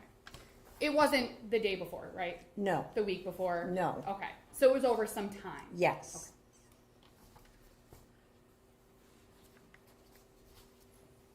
And he told you that he'd been in the store previously and looked at other handguns. Is that fair? yes, And he said that he knew which gun he wanted because of his prior visits. Do you recall that conversation? no, You do recall, however, that he was very clear that he wanted the one handgun based on his prior visits to the store. yes, And he purchased the handgun that he asked for. Is that fair? yes, And you spoke with law enforcement after Mr. Crumbley purchased the gun. After November 30th of 2021. law enforcement as of, The ATF, the Yes. police, somebody. Okay. yes, And you recall telling them that you didn't have any reason to believe that Mr. Crumbley was purchasing that firearm for anybody else. Is that fair? yes, There were no statements made that he was purchasing it for somebody else, right? no, The individual he was standing with didn't say, that's the one I want, right? no, He didn't say, this is the one you want, right? correct, In fact, had those things occurred, you couldn't have sold the firearm. Is that fair? yes,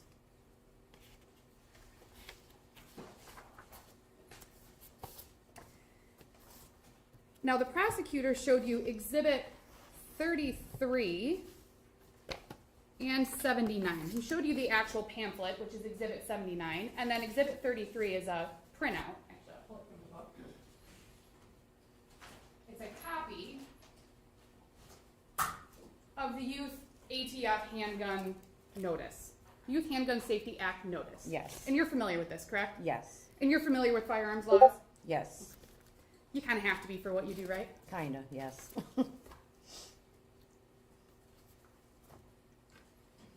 So you know that in this notice, it says that it's unlawful for a minor to possess a handgun overall. Is that fair? correct, But there are exceptions, correct? no,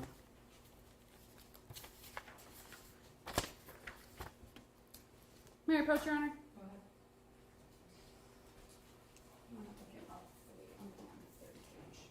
third page, Yes.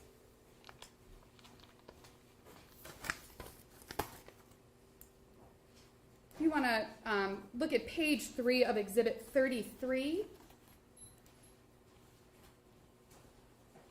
There's the heading 18 USC 922 parenthesis X and parenthesis. Do you see that?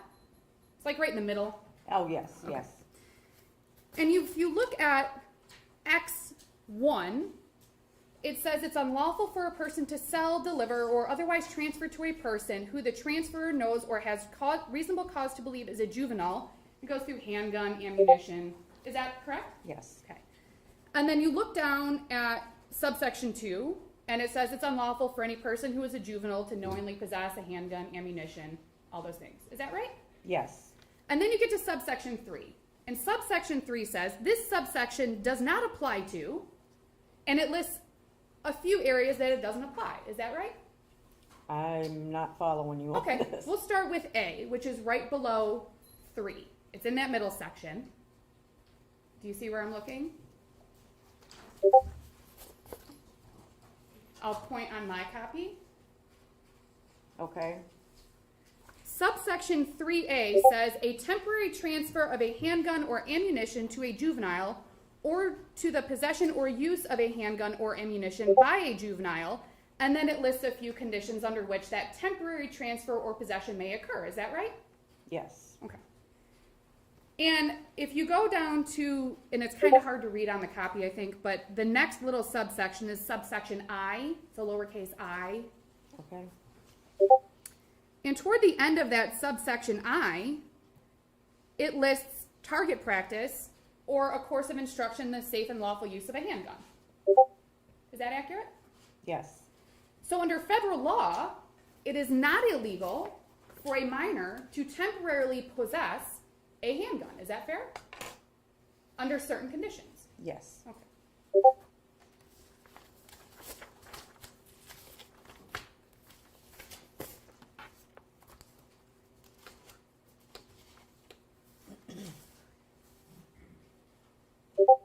And parents come in and buy firearms for their children.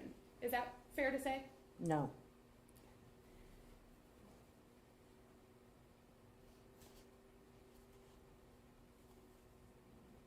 So a minor cannot register a handgun. Is that fair?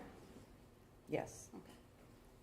And to your knowledge, Mr. Crumbley did not transfer title or possession to that handgun to a minor.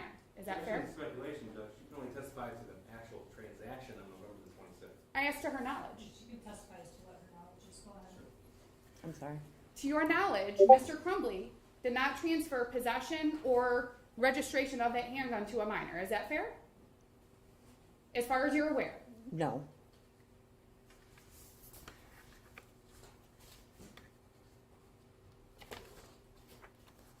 And based on your reading of the law and our review of it today, it wouldn't be illegal if Mr. Crumbley allowed his son to use a handgun at a shooting range. Is that fair?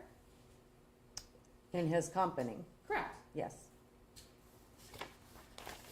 Or to handle it while he's at home. Is that fair? No.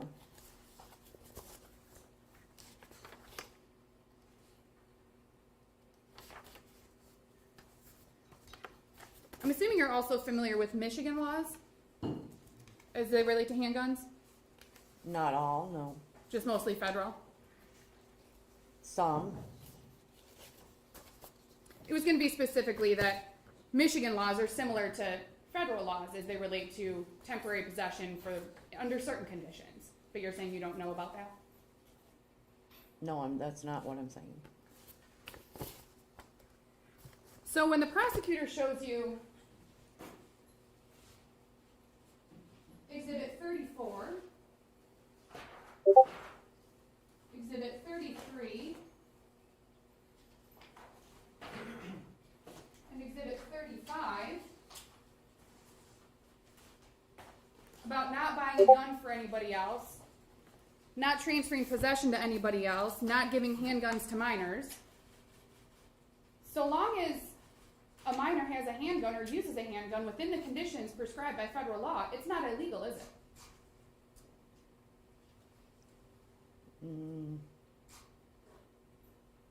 No.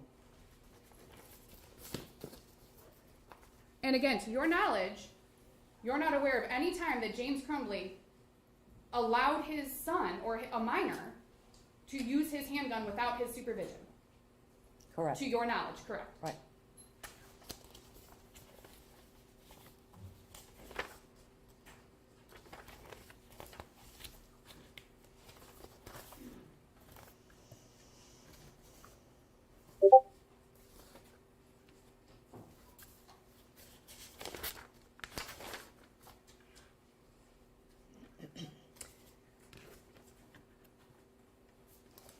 One moment, Your Honor.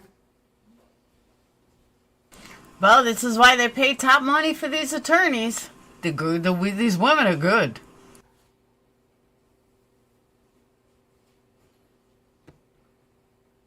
Only said that on Facebook, Neon. And I had one other question regarding, it might be a few questions, regarding this trigger lock statement that the prosecutor showed you. All those posted and she's lost. Actually, we're going to go a little farther.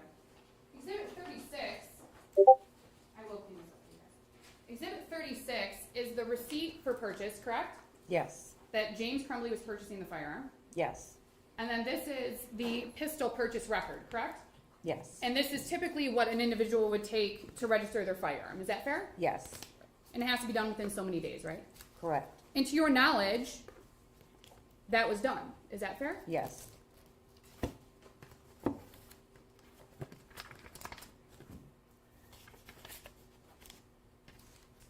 And then the trigger lock statement.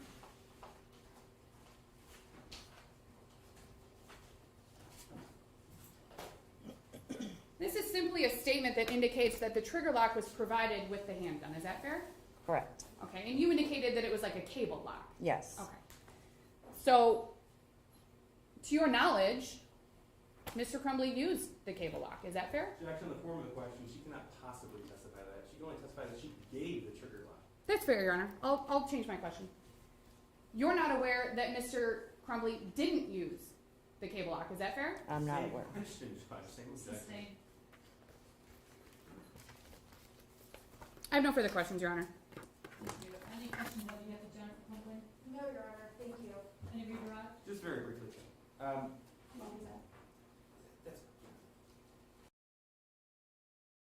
Quick question. Would we be having the same debate if the parents, I mean, if the kid got the gun illegally, would we still having the same debate?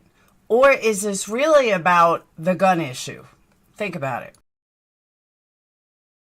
And said, hey, Ethan, is this the 9mm that you want? You wouldn't have sold it, right? No, Okay. It's nothing else. Great. You may step down. thank you. Prosecutor, call your next witness. Your Honor, can you call Sean Hopkins to the stand? Any reason why this witness can be excused? No, Your Honor. No.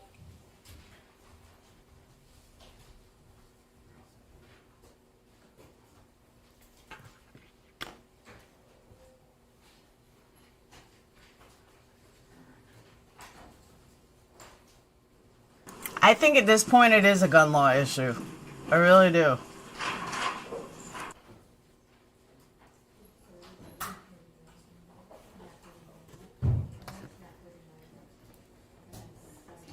They don't have good reputations of being, of winning, or not good reputations that people don't like them. I mean, they seem like a pretty good team. Sir, could you please raise your right hand for me? Do you solemnly swear any testimony you're going to give will be the truth under the penalty of perjury? Absolutely, I do. If you please have a seat, I'm going to ask you to state and spell both your first and last name for the court recorder, please. Would you like me to take my mask off? If you feel comfortable, you can take your mask off. My name is Sean Hopkins, ShawnHopkins. Okay, you notice there's a few microphones sitting there. I'm going to ask you to make sure you keep your voice up and that you speak loudly and clearly, because we are, in addition to amplifying your voice, we are required to record all court proceedings. We will be required to respond verbally to any question. A shake of the head or uh-huh or uh-huh are not acceptable, okay? Understood. Okay, thank you. If you can, you could just scoot up a little bit closer to those mics. May I proceed? I'm going to pause this for 1 second. I just want to address something in chat. I understand that, you know, it may look like, and I'm not advocating for the parents, but I understand that it may look like, you know, oh, they got a public defender for their son. But remember something. There's only like 3 ways this can go. He's either guilty, not guilty, or insane. We know he's not insane. We know he's guilty. Why put so much money into something that no matter how good of attorney there is, he still did it? So I don't totally disagree with just get him a public defender, because there's not much that can change. That's just my opinion. And the parents may have been thinking like that. Good afternoon, Mr. Hopkins. Good afternoon. If I ask you a question you don't understand, just let me know, or if you'd like me to repeat it, just let me know. Okay. Okay, can you tell the court what your occupation is? I am a counselor And where do you work? at Oxford High School How long have you worked at Oxford High School? since 2015. Can you tell the court what you did prior to that? I was a youth pastor. And how long did you serve as a youth pastor? I was hired in 2009. And can you tell the court about your education?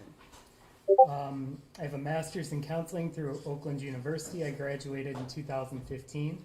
I have an undergrad from Spring Arbor University in 2009, major in youth ministry, minor in psychology.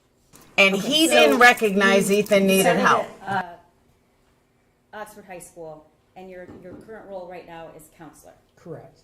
Did you ever serve in any other capacity in Oxford High School? I was an intern in the 2014-2015 school year. In the 2015-2016 school year, I was the international student counselor before taking over a general caseload. Okay. When you say a general caseload, what does that include? What are your duties? I have averaged 400 students. I work with them on transitioning into high school, post-secondary transition, scheduling, social emotional well-being. It's a myriad of different roles. Okay. When you say scheduling, what does that include? As far as helping students with their classes that they are in, helping them pick appropriate classes based on their skill set, helping them pick classes that are going to help them in their career after high school. And is that done every year or twice That is a year? done once per year. Okay. And you said you had 400 students on your caseload? I have averaged 400 students during my time there, yes. How many students are there at Oxford High School? There is approximately 1,800 students within the building. And how many counselors that do what you do? We have 4 counselors that have a general caseload, 1 counselor that has an early college caseload. Okay. I'm sorry, it has what? I didn't hear what you said. We have 4 counselors with a general caseload. We have 1 counselor who has students who are in the early college program. You said you had an average of 400. Correct. Does that allow you to actually meet every student on your caseload? The one time I generally get to meet every student is during counseling. If all I were to do is meet with students, I would have approximately 2.5 hours per student per year. In addition, though, to the scheduling aspect, what else are you doing on a day-to-day basis? Quite a few things. We have general meetings that we have to do. We have general check-ins. This year, there's been times we've covered class periods with COVID, and What does that mean, you covered class periods? where we've actually checked in and given time, like during an advisory lesson or something like that, where we're in front of a classroom of students. We do educational development plans with students where we are in the classroom with a large group. We have presentations that we do for parents. We have professional development that we need to attend. Okay, what circumstances generally give rise to you getting involved with a student that has nothing to do with scheduling, but might be from a teacher or somebody else? Generally, it's a concern for a student's social emotional well-being. That there's some concern about a student not being well, or that we have a concern that a student might need some additional support that would be beyond the classroom environment. And do you have anything to do with discipline? I do not. Okay. Can you tell the court what last year looked like for your role as a counselor and the high school? Last year was difficult. We at Oxford started in person, but we were virtual for about 7 weeks during the school year, and student attendance was sporadic. Anytime a student was either COVID positive or was in close proximity to somebody who was COVID positive, they were quarantined. So it was not a typical school year of what we would have seen previously. It was an adjustment for the staff. It was an adjustment for the students. It was incredibly difficult. And this year, before November 30th, what did the school year, was it more normal, or was it back to what you would consider normal? I don't really know what normal would look like at this point from that, but I would say that we were in person with more regularity. We only had 2 days we were virtual. They were the 2 days before Thanksgiving, but student attendance was still low in general. We still had students missing school at a higher rate than we had previously seen. Okay. Mr. Hopkins, do you know an individual by the name of Ethan Crumbley? Yes. And when did you first meet him? He became on my caseload in the fall of 2020. The only memory I have of meeting him during his freshman year would have been when we did scheduling, and I do not remember that meeting specifically because we did them via Zoom. So I had approximately 3 grades worth of Zoom meetings with students in a 3-week period. So you meet with all 400 students to schedule every year? Aside from seniors, yes. Okay. When was the next time after freshman year that you had any interaction with this student? The only interaction I had previous to November 29th was I had received an email from a teacher that he seemed sad. Which teacher was that? Diana McConnell, his Spanish teacher. And do you remember approximately what? It would have been Month early that is. November. And I had just what I would call a check-in. I waited for him outside of a classroom and said, hey, I heard you might be having a rough time. I'm here for you if you need to talk. And what did he say? He just looked at me, said, okay, and did not follow up with anything. When was the next time you had any interaction with him? The morning of November 29th. And can you tell the court what that was? There was an email sent to our Dean of Students and a Restorative Practices Coordinator that was then forwarded to me from an English teacher stating that the student had been looking at bullets on his phone in class. So, Go ahead. so the student was called down to the office by a Restorative Practices Coordinator who then called me to ask me to be in the meeting as social emotional support for the student. And did you do that? I did. And do you know approximately what time that was? It was approximately 9 in the morning on the 29th. Okay. About how long did that meeting take place? About 5 minutes. And what was the student's demeanor? Compliant, calm, understanding. I did not lead the meeting, I was just there in the meeting. But the student understood that it was not school appropriate behavior when that was discussed as the reason How do for you know being that? called down. How do you know that he understood that? He claimed that he understood that that was not school appropriate behavior. Was he argumentative? No, Was he oppositional? no, Okay. Did you get any other information about that incident? no other information about that incident. Did he have any explanation as to why he was doing what he was doing? He did. He stated that the previous weekend, Mom and him went to a gun range and went shooting, that it was a hobby that they participated in, and he was researching regarding that hobby.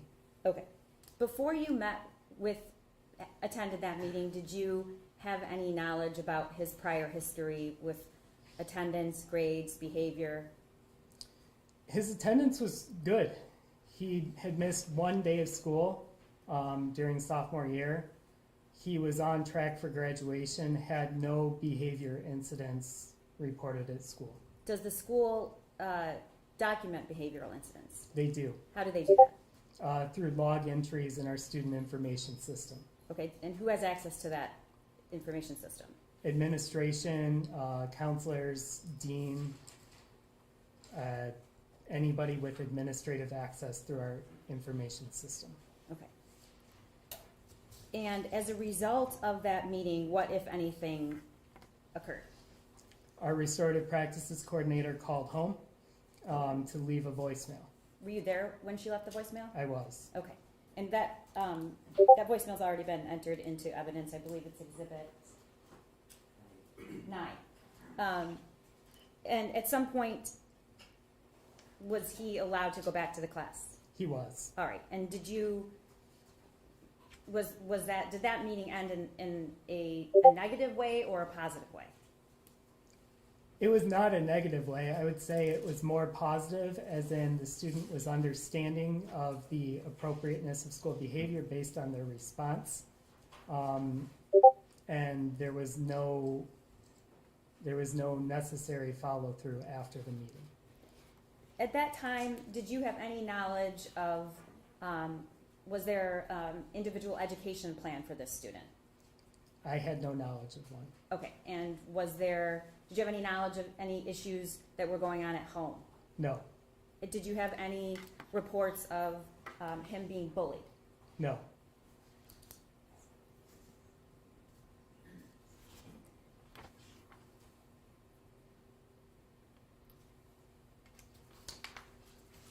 When was the next time you had any interaction with this student? The morning of November 30th. And how did that occur? I had received an email from a co-teacher in that English class stating that he was looking at a video on his phone. The video was of some sort of shooting.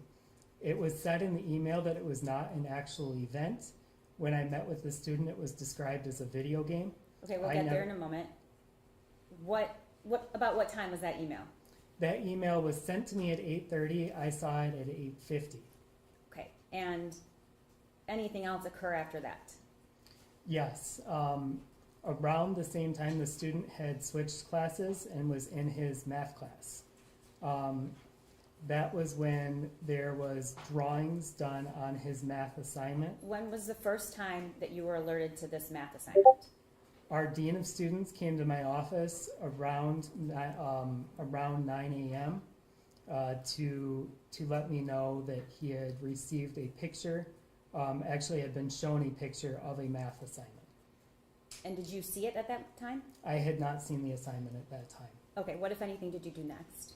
I went to the classroom to get him out of the classroom to have a meeting with him. And when you greeted him, how would you describe his demeanor? I didn't see much of a demeanor at the time. He was sitting in the front row of the classroom, so I just said, hey, we need to talk. Okay, and what did you do after that? I was standing with him. He stood up and followed me out of the class. I had grabbed the math assignment off his desk. Okay, and you took him back to your office? Back to my office, where Okay. the dean of students was waiting. All right, and tell the court what happened in that meeting. We had a conversation regarding initially the email that I had received about the video. So when you're talking about we had a conversation, you're talking about you and Ethan Crumbley? Correct. So I had a conversation about the video to ask what it was, because the email was not overly descriptive as to what it was. And that's when he told me that it was of a video game. I never saw the video, so I had a description of it being a video game per the student and not an actual event per the teacher who had referred it. Okay, so at the time that you brought the student into the room and had the meeting with him, you knew about the email and you had heard about this math assignment. Correct. And you had it in your hand. Correct. What was the purpose of bringing him into the office? Was it a violation of a school code? What was your role and why did you meet with him? At the time, I did not know whether there was a violation of a school code or not, based on having not observed the drawing at the time. I did have concern about the student because it was a couple of messages in a couple of days, and the purpose of the meeting was to find out what our next steps would be. And when you said you had concern, what was your concern? My concern was that I wanted to make sure he was okay. Okay. So what happened after he sat down? What did you tell him he was there for? That we had to discuss an email I had received, and also we had to discuss his math assignment. Okay. And how did that go? At first, he was very similar to how he had been the previous day, compliant and understanding. With the email, he regarded it as a video game, stated that he had an interest in designing video games after high school. Then I put the math assignment in between the two of us. He sat across from me at my desk, and I said, I would like to go over some of this. He said that it was a video game drawing that he had done in relation to the pictures that were on the assignment. At that time, there were two versions of that math assignment. Correct. Okay. Which version did you have? I had the hard copy version, which had been doctored. Okay. And that's exhibit... Sorry, had been doctor? Had been Yeah, I'm going to doctored. show it, Your Honor. That's exhibit 78.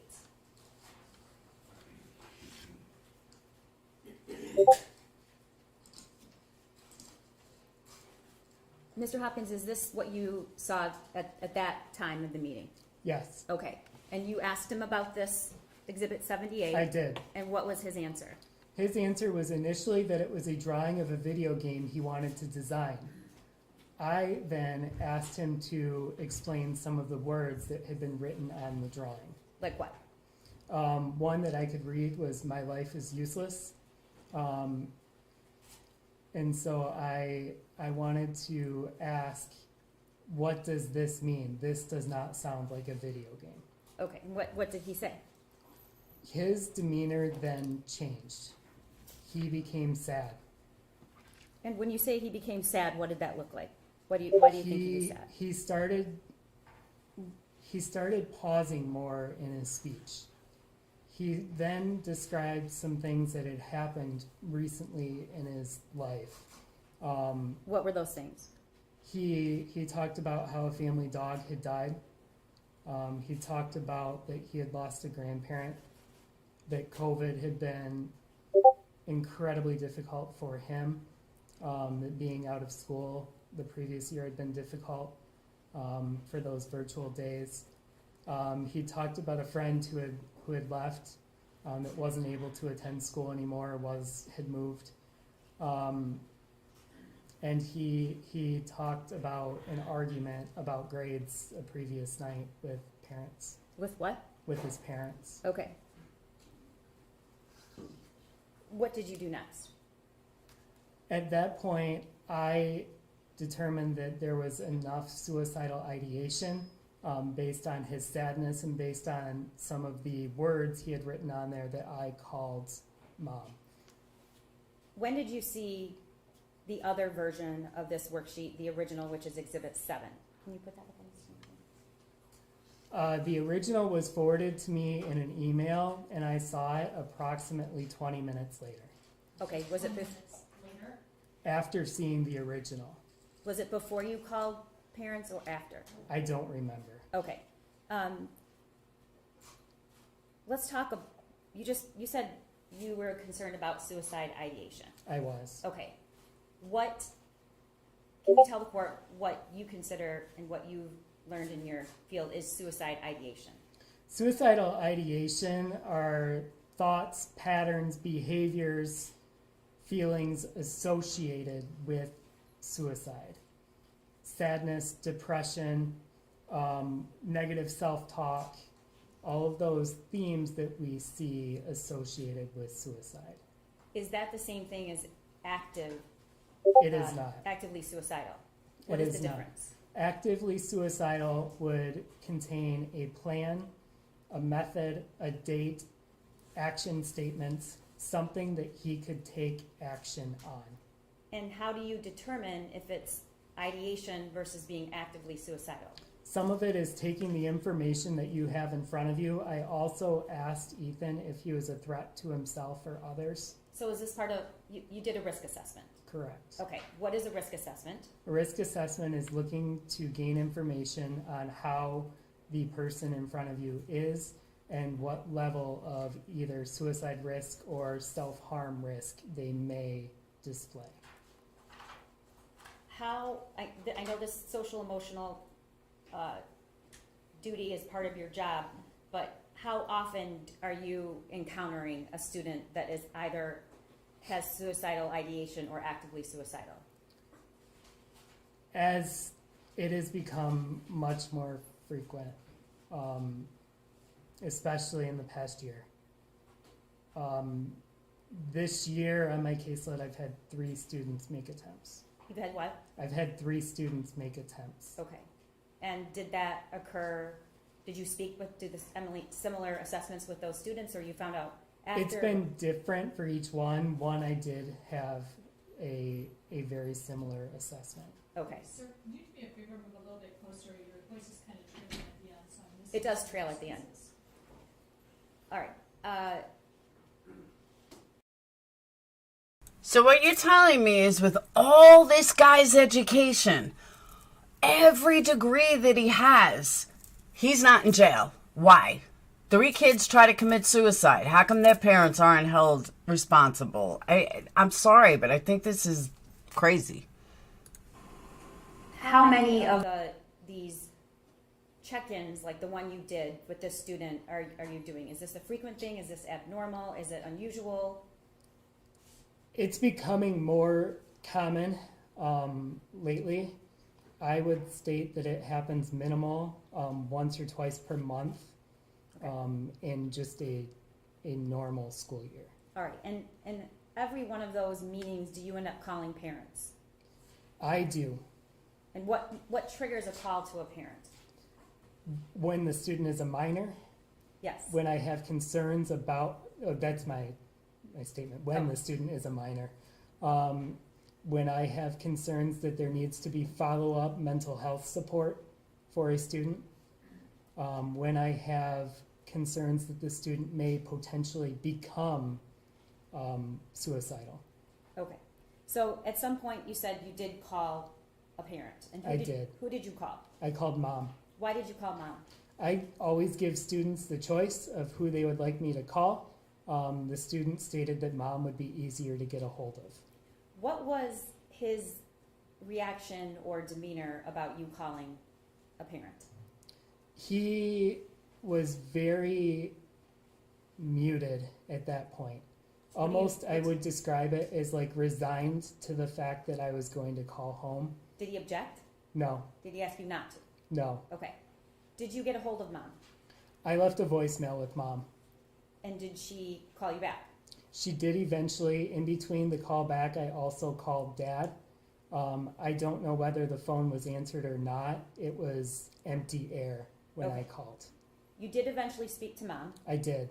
And when you spoke to her, was Ethan in the room? He was. Was the phone on speaker, or was it just you talking? I put the phone on speaker. Okay. And what did? By the way, do you see her anywhere in the courtroom today? I haven't looked. Could you look, please?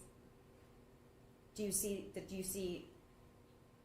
It's Jennifer Crumbley, correct? Do you see her in the Correct. courtroom today? Correct. Can you describe what she's wearing? I can just see her face. She has a gray mask, glasses.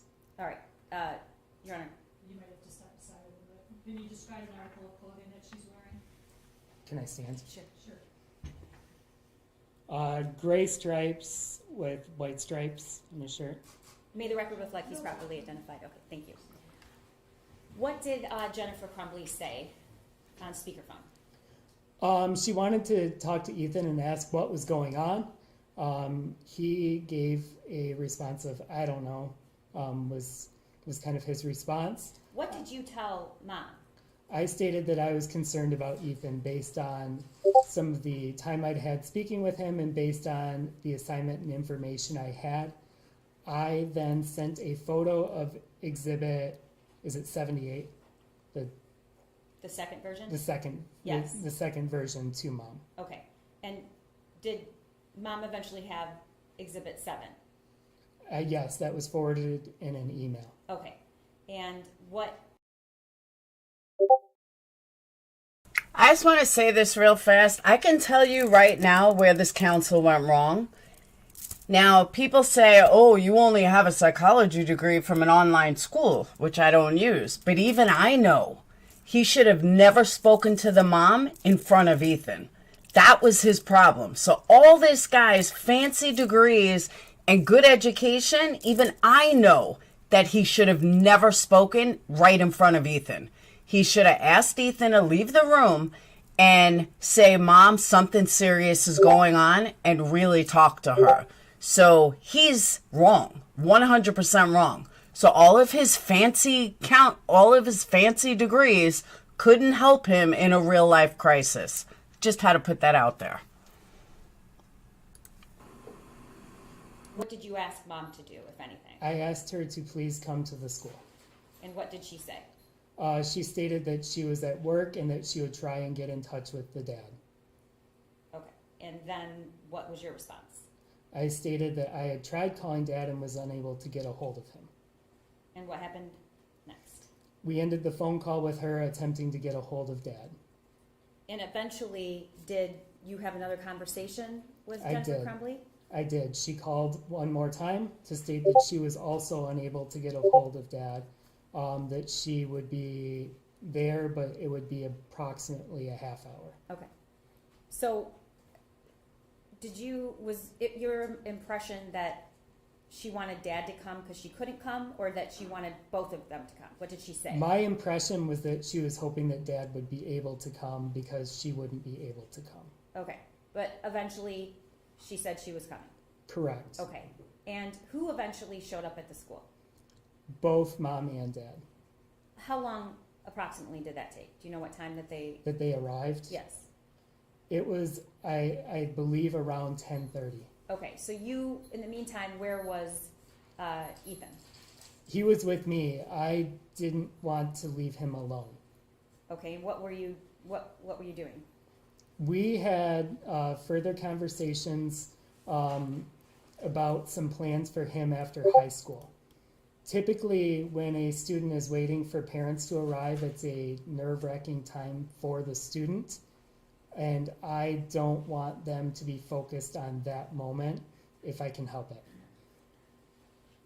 Backing up just a little bit about the risk assessment. When did you conduct that with Ethan? It was prior to calling mom. And what kinds of things did you ask him? I asked him if he was a threat to himself or others. And his statement back to me was, I can see why this looks bad. I'm not going to do anything. I then asked him to describe some of the words and pictures that he had written on the sheets. And what did he say? He stated that the pictures were a video game, but when I asked him to go deeper into the words, he continued to display the sadness that we had discussed earlier of the friend not being able to attend school, dog dying, a grandparent dying. Did you, when he said, I can see how this looks bad, I'm not going to do anything, did you stop there or did you ask him any more questions? I asked him specific questions about what he had written. I did Okay. not ask any further questions about a plan Okay. And why not? because he stated that he was not a threat to himself or others. Okay. When mom and dad arrived, let's back up. How many times approximately a year do you have a situation where you're concerned about a student's mental health and their safety and you call parents in? 12 to 15 per year. Okay. And can you tell the court what happened when they arrived? Did you go get them or did somebody else? I went to go get them in the counseling office lobby. And who else was in that meeting? The student was in that meeting, and then I also texted our dean to return for that meeting, Okay, so who arrived first, the dean or the parents? the parents. Okay, and where were you when the parents entered the room? Were you in front of them or behind them? I was in front of them. Okay, and what happened when they walked in the room? It was different than other meetings I've seen like Why is that?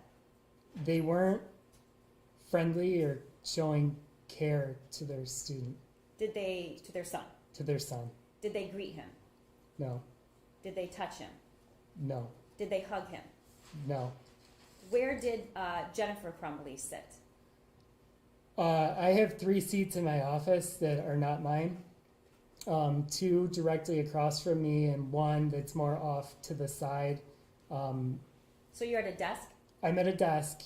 You're behind the desk and there's 2 There would chairs in be front? 2 seats across from me and then 1 that would not be far from where our judge is sitting. So about how many feet? I would say about 7 feet from me Okay. Where did Jennifer Crumbley sit? in the seat further away, And where did James Crumbley sit? next to Ethan. And what happened next? I described why I was concerned about Ethan. That he had stated that he was not a threat to himself, but I had concerns about suicidal ideation and I had concerns about his well-being. I provided a list of resources of Well, let's back up for a second. Did Jennifer or James ask any questions about what suicide ideation is? Not to my memory. Okay. Did they ask any questions at all before you talked about any mental health services? Not to my memory. Okay. Did you ask them for any input or did you ask them any questions? Not at that point. Okay. So what happened? So I provided a list of resources of mental health supports and stated that though Ethan doesn't, though he states he's not a threat, that I am concerned about his well-being and that I am concerned that he needs somebody to talk to for mental health support. And did you tell either one of them when that should occur? I said as soon as possible, today if possible. And what was the response? That today was not an option because they had to return to work. My response Just was, slow down for a second. Did both of them say that? Did one of them say that? Mom said that. Okay. And her exact words were what? Today is not possible. We have to return to work. And what did James Crumbley say? I don't remember anything being said by him about it. Did he say that he had to return to work? Objection, Your Honor. The witness stated he doesn't know what James said. Well, I'll rephrase. With regard to not being able to take Ethan that day, did James Crumbley ever say anything or object to what Jennifer Crumbley said? He did not object to anything that Mom said. Okay. And so, has that ever happened before? Objection. Relevance. It's relevancy. The relevancy is, I have to show that defendants were grossly negligent and did not have ordinary care or apply ordinary care. And whether or not this professional who has at least 12 to 13 meetings a year like this and asks parents to take this child, their son, for treatment or take them home, I think it's absolutely reasonable because my standard is an ordinary care. Overruled, go ahead. In any of your meetings, when you call parents because you have that kind of concern, have you ever had anybody say no? I have never had parents arrive to the school and not take their student home. If you tell them they need to. Correct. Okay. So what did you do? I was a little bit taken aback by that. When parents stated that they could not take their student home that day, my statement was, I want him seen within 48 hours. I'll be following up. Okay. Did you ask them to take him home or did you ask them to take him to get... I asked them to take him to get therapy. Okay. And what was the response when you said follow up, you were going to follow up and it needed to happen in 48 hours? I would describe it as compliant of, okay. I didn't have a reason to believe it wouldn't happen. I didn't feel 100% confident that it would happen. And what was your primary concern at that moment? My primary concern was that Ethan would not be alone. Why didn't you want him to be alone? Because suicidal ideation, I don't want a student left alone. Okay. Did the demeanor or lack of conversation or interaction with him by James and Jennifer, did it seem to have any impact on him? Not different than I had seen previously with the generalized sadness. I would describe that was how he stayed throughout most of the meeting. His demeanor did not shift. Okay.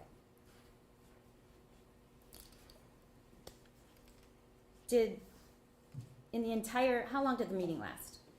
Less than 15 minutes. In the entire meeting, did Jennifer Crumbley say anything to her son?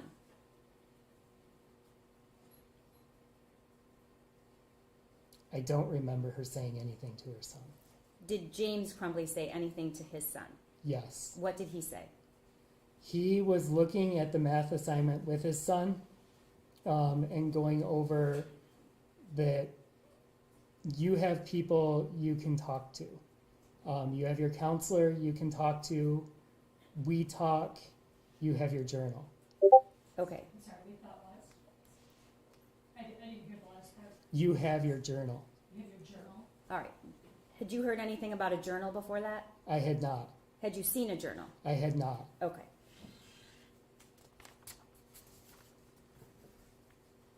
What was the last thing? How did the meeting end? Abruptly. I was asked by Mom, are we done? Because at that point, the student had wanted to return to class. Parents had described that virtual learning was incredibly difficult for their son. And I then asked our dean if there was any disciplinary reason why a student could not return to class. And what was his response? No. Okay. And Jennifer Crumbley stated before that conversation or after? I believe it was after that conversation. Are we done? Are we done? And what did you say? I guess so. And was Ethan present for that? Yes. Okay, so what did you do? I then wrote Ethan a pass back to class, and I told him, I just want you to know I care about you. I can't hear you. I told him, I just want you to know I care about you. And why'd you say that to him? Because I care about my students, and I cared about him in that moment particularly because I thought it was a really rough situation to be showing signs of needing help, of needing support, and it felt like he got the opposite when I tried to get him that help and support. Did he ever cry? No. Did, when he got up and you said that to him, did he say goodbye to his parents? Did his parents say goodbye to him? I don't remember them saying goodbye to him, no. Did anybody hug him? No. Touch him? No. Did he say anything back to you when you said, I just want you to know I care about you? No. Okay. At some point then, did mom and dad leave right after, or did they stay and ask questions when he wasn't there? There was about a minute of them just gathering things and going, but nothing. Did you give, you said you gave them something. I provided a list of resources, of mental health resources in the community that they took with them. Okay. Once he returned to class and once the meeting was over, what did you do, if anything, regarding Ethan after that? I wanted him to not be alone. So I checked to make sure that he was being marked present for his classes. How many classes after that? Until He we met? returned to his 3rd hour class. He went to his 4th hour class to lunch, finished his 4th hour class. And how do you check to make sure he's there? I get alerts for his attendance when teachers submit attendance Okay. Why did you check? because I wanted to make sure he was never alone. And what was your plan if that horrible event hadn't occurred? I was going to follow up with him the next morning to make sure that there was follow-up on his mental health support. Okay.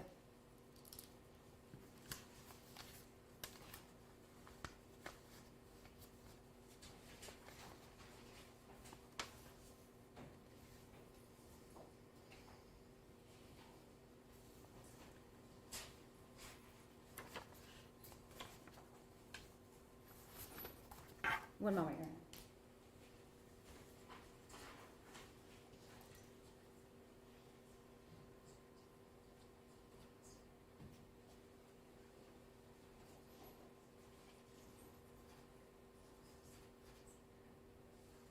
Nothing further, Your Honor.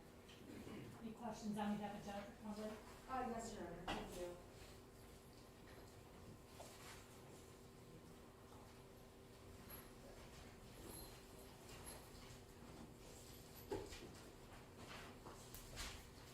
See, my kids always rat on each other. They'll tell me, Phoenix is looking at this, or Dayton's got porn on his phone, or some stupid shit. So they always rat on each other. They're easy. They give up. Good afternoon.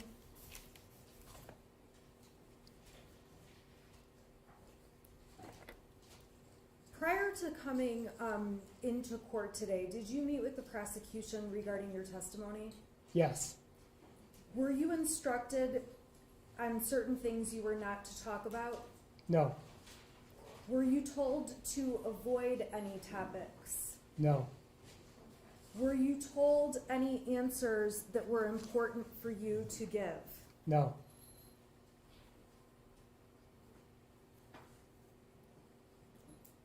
I want to go back to November 29th. That was the day before the school shooting. On that day, you said you received notice from an English teacher that Ethan was looking at bullets in class. Is that correct? I was forwarded an email about that. And that email was from who?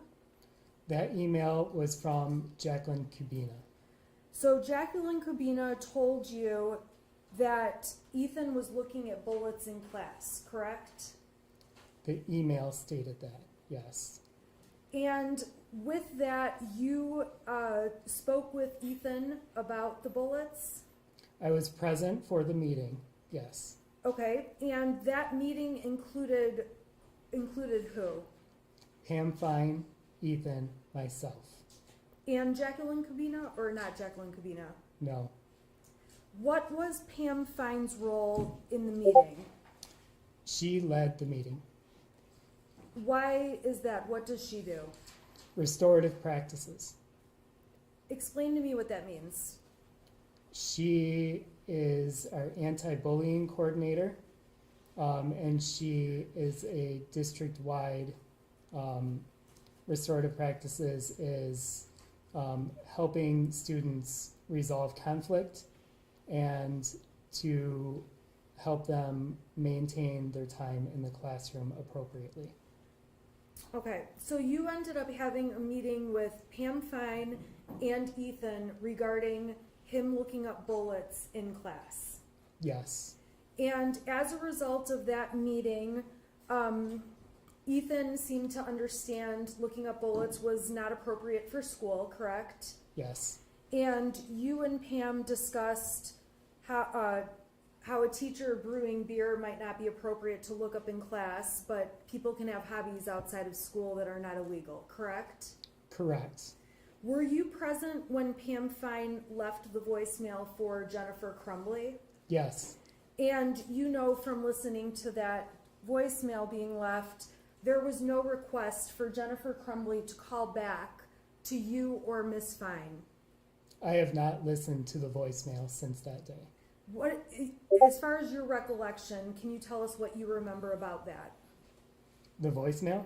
Yes.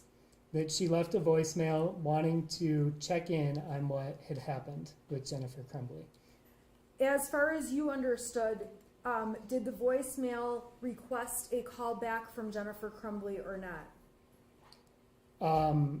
I do not know whether it did or not. If it did not, I would not find that unusual Why is that? because it was not a discipline issue.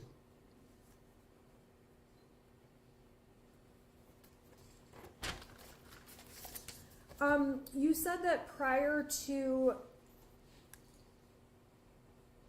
November 29th and 30th, Ethan had had good attendance, correct? Yes, No behavioral incidents at the school. none. He was on track to graduate. Yes, You had no reason to believe there was anything wrong with Ethan prior to your dealings with him on the 29th and 30th, aside from when he was sad when his dog died. correct. And the day that he was sad his dog died, you had a quick conversation with him to just let him know you were there if he needed you. Correct. And he didn't seem to take you up on that offer, but that also didn't cause you any concern, correct? Correct. You did not communicate with mom or dad regarding the day Ethan was sad about the dog dying, correct? Correct. You did not tell Jennifer or James, I am available to speak to Ethan if he's extra sad about the dog. There was no reason for you to call Jennifer and James about that, correct? Correct. And at the end of the discussion about the bullets, you felt that it had a positive ending, is that correct? I felt that he understood the conversation. Okay, you felt he understood the conversation and he appreciated that he should not be looking at bullets in school.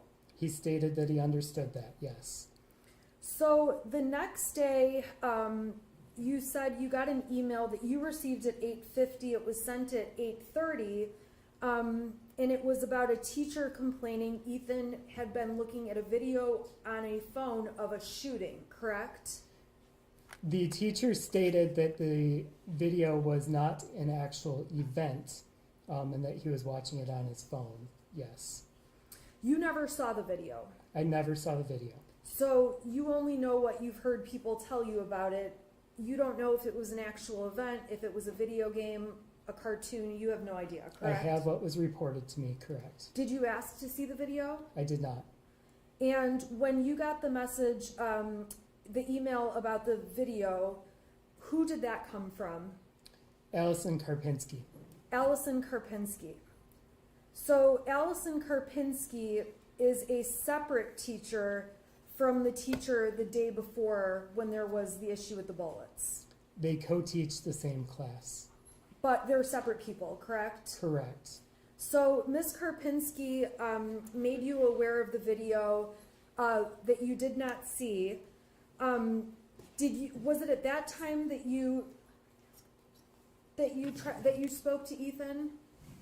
Or was it after you heard there was some drawings on a math paper?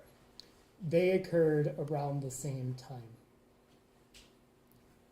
So, close in time, you heard about Ms. Karpinski's complaint that he was looking at a video that involved some kind of a shooting, and you heard from the math teacher that he had drawn some problematic things on a math assignment or test. I did not hear from the math teacher. That was reported to our dean, Okay. but they were around the same time. Did it come to your attention around the same time? Within 10 minutes, yes. Within 10 minutes. And that claim involved a third teacher. It was not Ms. Karpinski or the teacher from the day before, her co-teacher.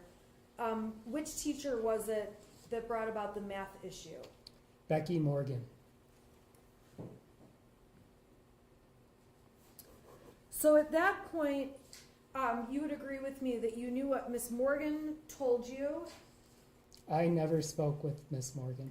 Did you saw the two drawings from the math assignment or test? Not at that point. Not at that point, but you were aware there was a drawing that existed. What were you aware of? In regards to which part, I'm not understanding what you're asking. Miss Morgan, the information she had, what were you aware of with regard to math? I was aware that the student was in the math class and that there was some drawing on an assignment. Okay, and did you ever get a copy of the drawing? I grabbed it off his desk. Okay, so you grabbed it off of his desk, and at that point you decided to get Ethan out of class so you could meet with him. Is that correct? Yes, And you took him back, you took him down to your office, is that correct? correct. So at that time, you knew about the drawing on the math paper. Yes, You knew that a teacher, the math teacher, had complained that there was a drawing or brought it to someone's attention, correct? I knew it was brought to someone's attention, yes. Okay. You knew that Ms. Karpinski had brought it to your attention that Ethan was watching a shooting or a video on his phone, correct? Yes, The video you never saw. correct. And you knew that from the day before, there had also been the incident where Ethan was caught looking at bullets in the classroom. Yes, All of those things combined together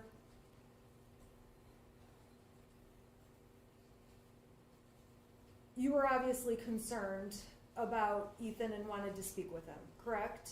yes. So when you took Ethan to back down or to your office, you testified that you didn't know if there was a discipline issue. Can you explain that? The items on the surface do not necessitate discipline. So students are allowed to watch videos of shootings while in class? I did not know what the content of the video was, and I wanted to make sure that I was with somebody who could get a complete picture of what was going on. And you never asked to watch that video? I did not. And looking up bullets online, students are allowed to use their phones to Google things while they're in class? Phone policy is class by class. Okay. Is there ever a class where looking at bullets would be acceptable? That is why we had the conversation about school appropriate behavior. So the following day, when the video popped up in the math paper, you still did not know if there was a discipline issue for you to consider. I do not do discipline, so I was with somebody who could help make that differentiation. At that And- time, I did not know. And the person you're talking about is Mr. Ejak, correct? Yes, See the dean of students? yes. Now, at this point,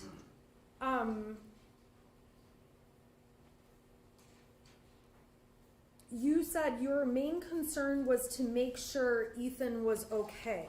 Is that correct? At what time? At the time that you were aware of these incidents and you brought Ethan down to your office, you were concerned that you wanted to make sure he was okay. Yes. Okay, explain, tell me about this assessment, the suicide assessment. I don't know anything about it. Is that a tool you've been trained to use? Where did it come from? Tell me about how that works. It's a compound question, so if you could just take one at a time. Sustained rephrase. Can you tell me how it works? How the suicide assessment works? Yes. It's a series of questions to gain information from the student.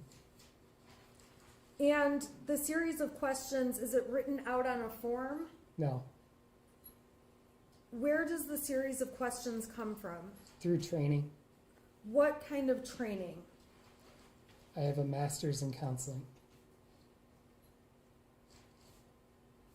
Are there specific questions you ask? Yes, Is there a protocol that there are specific questions that must be asked? the question that must be asked is, are you a threat to yourself or others? And when you ask the question, are you a threat to yourself or others, you take the answer they give as true? I am not a mind reader. So in this case, you took the answer as true. Yes, You are aware that teenagers will lie to get out of trouble, correct?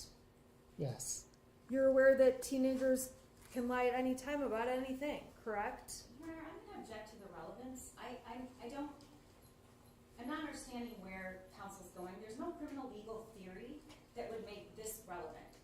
Particularly if I'm not sure, it seems she's making an argument that if her clients are guilty, that Mr. Hopkins might be too, but they weren't similarly situated. And so I don't know how, whether a teenager lies is relevant to this, in this proceeding. What's the relevancy?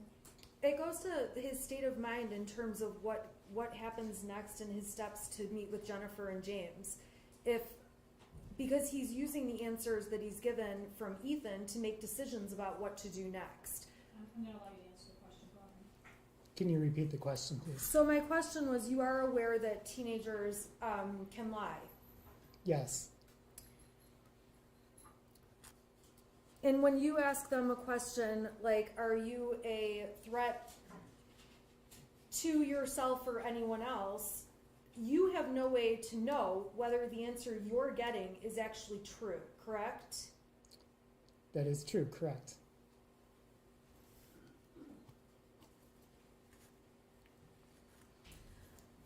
When you reviewed the math paperwork, you saw concerning material on there, such as the thoughts won't stop, the world is dead, my life is useless, correct? Yes, And did you ask Ethan about each of those statements? yes. What was his explanation about those statements? That was when he started getting into his reasons for being sad. Okay, and you believed that he was also working on some kind of, or planning to be a video game designer, is that correct? He stated that, yes. And you would agree with me, though, that video game design doesn't explain these sad thoughts and my life is useless, the world is dead, correct? Yes,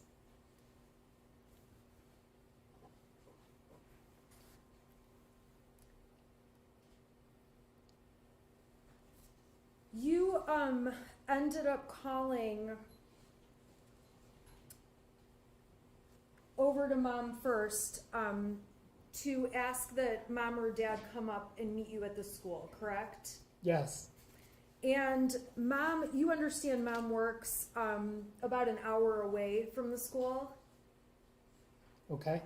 Do you know that, or if you don't know that, that's okay. She stated that she worked in West Bloomfield. Okay. And are you aware that dad was working locally as a DoorDash driver in the Lake Orion vicinity? I was not aware at that time. Okay. So mom originally was going to send dad, but in the end, both mom and dad ended up coming to the school, correct? Yes. And when mom and dad came into the school, you had a conversation with them about what we see here written on this math work, correct? Yes. And you talked to them about the video that Ethan was caught watching, Yes. and you told the parents that you had done an assessment to determine if he was a threat to himself or others, correct? I told the parent that I believed he was a threat to himself in spite of his statement. You believed he was a threat to himself despite his statement. Yes. And you say that Jennifer and James wanted to leave him in school. Isn't it true that you gave them the option to take him home? Absolutely not. I'm sorry, say that again? That I gave them the option? To stay in school or go home? I did not provide options. I provided the recommendation that he gets help as soon as possible, today, if possible. Okay. If you thought it was inappropriate for Ethan to stay in school that day, you could have said he has to leave, correct? I could have stated that, correct. There are kids who get in trouble for things and get sent home, and they have to leave the school and go home, correct? When discipline is involved, correct. There are kids who vomit at school and have a temperature, and when that happens, they have to Your Honor, leave Your school. Honor, how is vomiting in school relevant to the gross negligence of Jennifer and James Crumbley? I'm showing that there are circumstances, and I'll certainly stipulate there's circumstances where kids circumstances go home from school sick. where this witness is testifying that he didn't give an option, he didn't have an option in that this child stayed in school. There absolutely had to have been an option because the school wouldn't let you stay if staying wasn't an option. I'm gonna let you answer that one question, then you need to move on. Okay, so ultimately, you did not take a firm position. Ethan needs to go home from school. Correct. You did not go to Mr. Ejak, the dean of schools, and say, Ethan needs to go home from school, you make him go home, correct? Correct. When you spoke to Jennifer and James, they expressed parental concerns about COVID was rough, it was hard on his schedule. Ethan was a part of this conversation, is that correct? Yes. And you also didn't like or wouldn't like the idea of Ethan being alone at home, correct? Correct. So Ethan was allowed to stay in school Yes. and he went back to class. Yes. And during this meeting that you had I should say prior to the meeting or maybe during, you can let me know which it is, there was a point where Mr. Ejak went to Ethan's classroom to retrieve Ethan's backpack. Is that correct? Yes. And Mr. Ejak brought Ethan's backpack to Ethan in your office. Yes. And that backpack was something that Ethan was telling you he wanted because he wanted his chemistry work. Is that correct? Incorrect. How did Ethan explain why he wanted the bag? Ethan did not request the backpack. So was it your idea or Mr. Ejak's idea to go get the backpack? The backpack was not even a conversation at that point. The backpack was retrieved because classes were changing and we would not leave it in a class for new students. Okay, so you guys retrieved the backpack, brought it to the office to Ethan, correct? I did not retrieve the backpack, but it was brought back to the office, I'm sorry correct? about what? It was brought back to the office. Mr. Ejak retrieved it and brought it to your office. Yes, And at no time did you look in Ethan's backpack, correct? correct, And at no time did you see Mr. Ejak look in Ethan's backpack. correct. You testified and briefly mentioned a journal, and I missed it in your testimony on direct. Were you aware there was a journal in the bag? No, Were you aware that Ethan had a journal? no. What was your testimony about the journal? You said something about it on direct that I couldn't hear. Dad mentioned a journal as a place where Ethan could write. Okay. Did you ask, when you heard that, Ethan if he had a journal? No,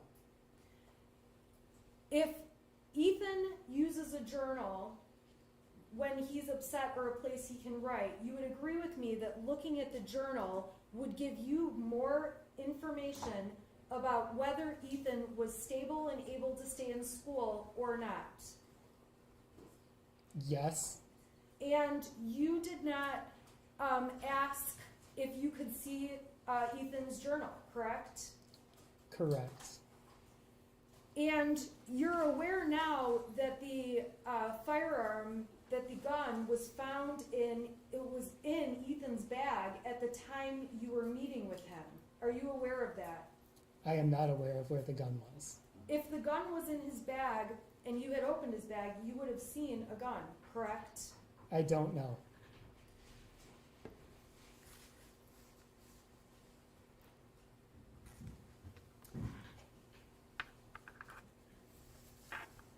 Did you make any effort to go through, to find out what Ethan did have in the bag? No, You made no effort to see the video that Ethan had been watching? no, Did you make any effort to look at what kind of websites he was on with those bullets? no, You testified that you knew there was an issue with Ethan's friend being out of school. Did you get any information about what that was about? I think you testified you didn't even know how old the other student was, correct? I did not know the other student.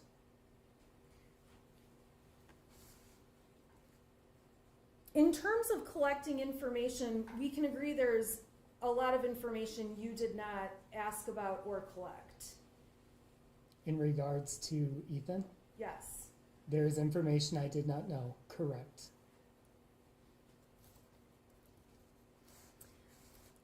You understand that you are a mandatory reporter, correct? Correct.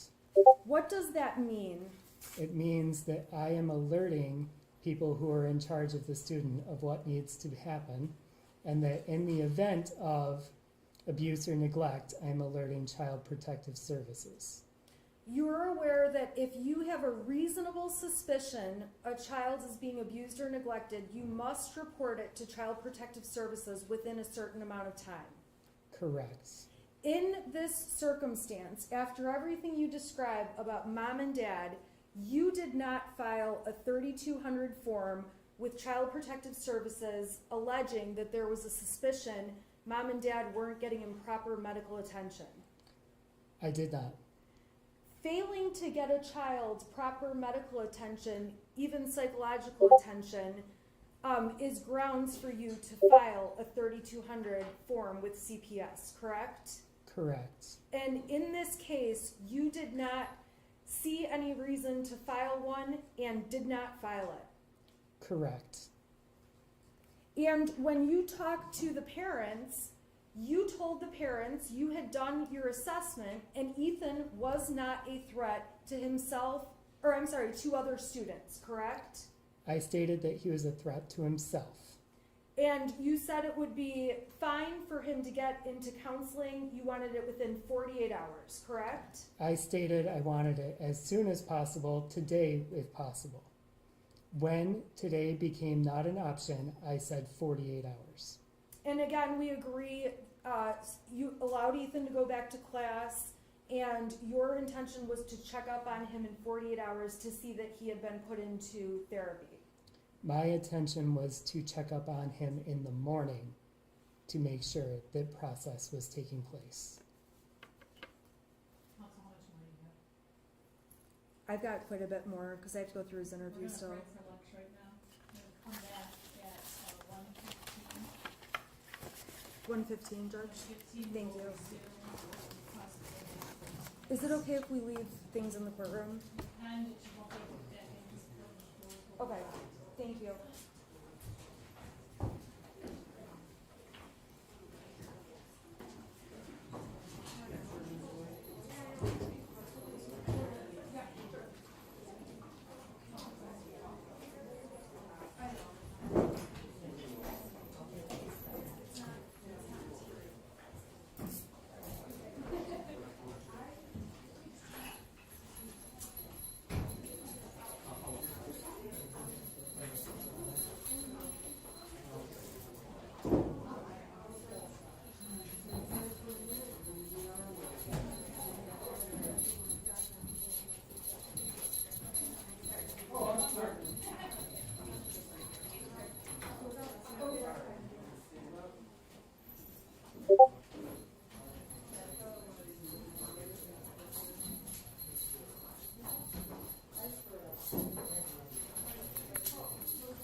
Alrighty.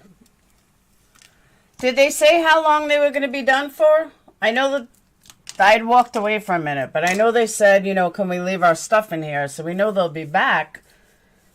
What is it, lunchtime? Yeah, it's probably lunchtime there. Oh, I don't know. I'm confused. I don't know what to think anymore. But I want to take a look at the poll first.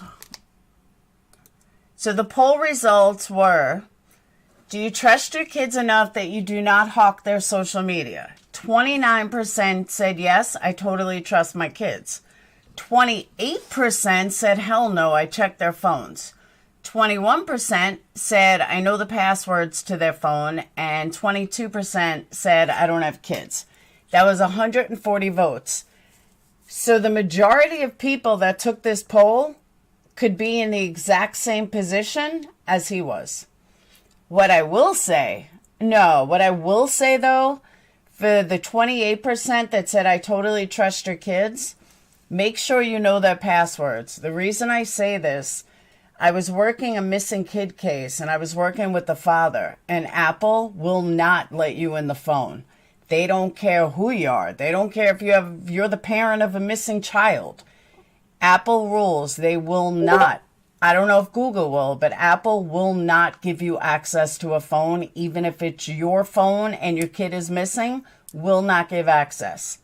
Best advice I ever gave, make sure you have your kid's password somewhere. Granted, we don't want this to happen, but make sure you have your kid's password somewhere, because that's the only way you'd be able to get into that phone. This guy, it turns out that his son ended up turning up dead, unfortunately.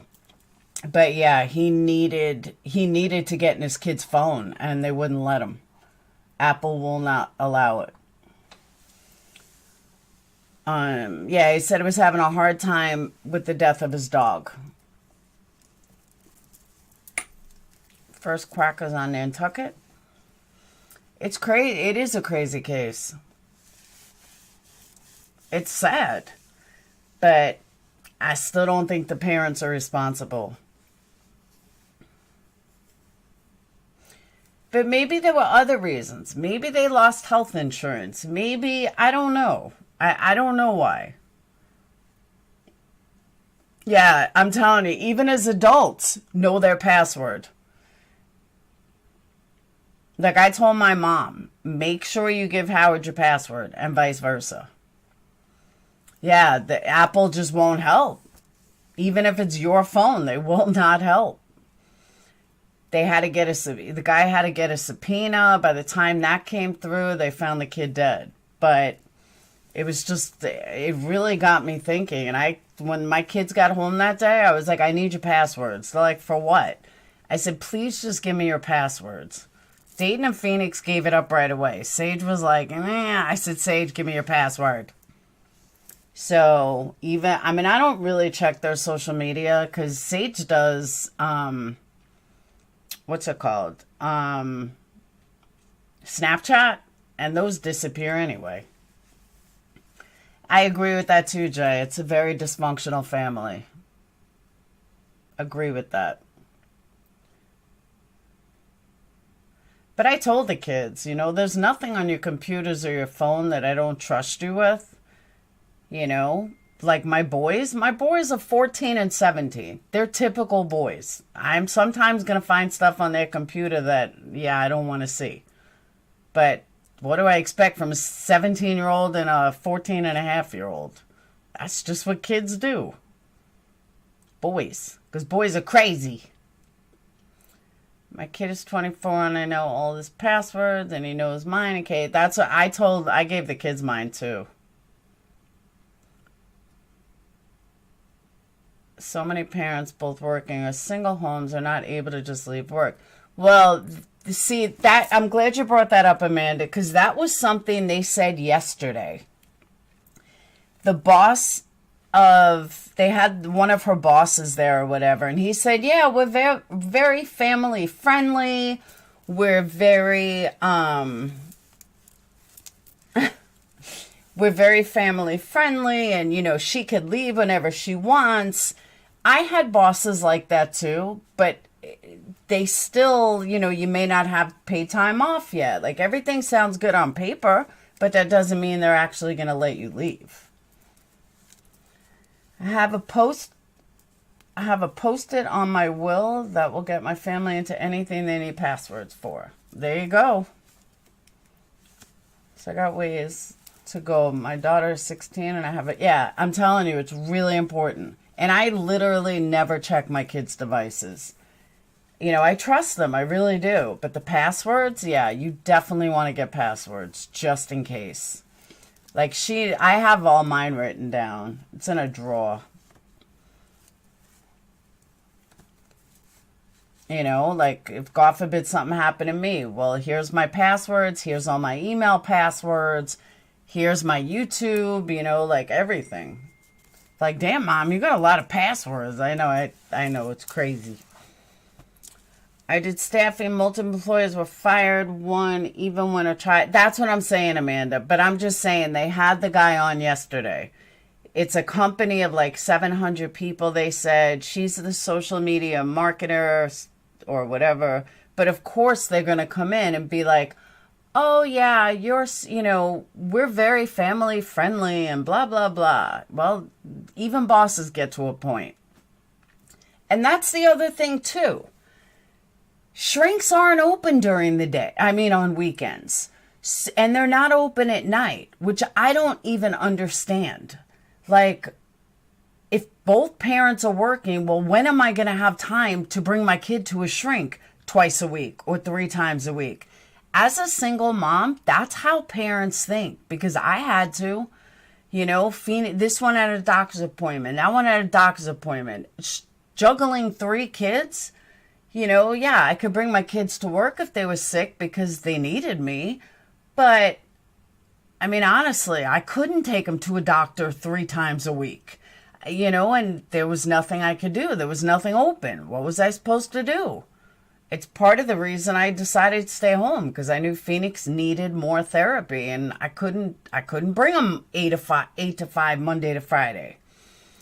So I don't like know the parents' full situation, but it's very possible that's how they were thinking. Like, okay, a shrink is great, but I can't bring him.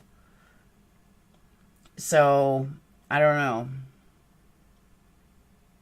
That's another thing too, Gypsy. He wouldn't have gotten help right away.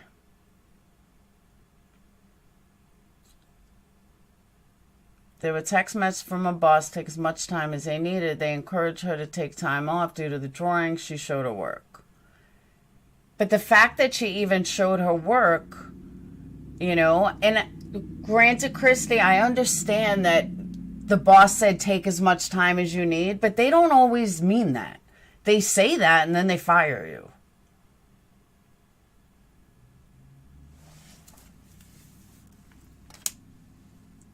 That's true too. There has to be a reason she was very concerned about her job. Some here in Iowa and employing psychologists. Oh, really, Amanda? Amanda, you're in Iowa. Let me ask you a question because I was talking about this before. Right or wrong? So many families in Iowa leave their guns unlocked. So many families in Iowa bring their kids to a shooting range at 12. Right or wrong?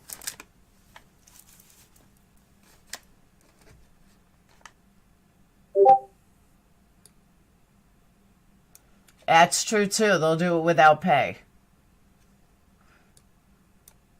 I had a bit of a breakdown. I figured it out myself spiritually. I think I was becoming unbalanced because I was entertaining dark thoughts.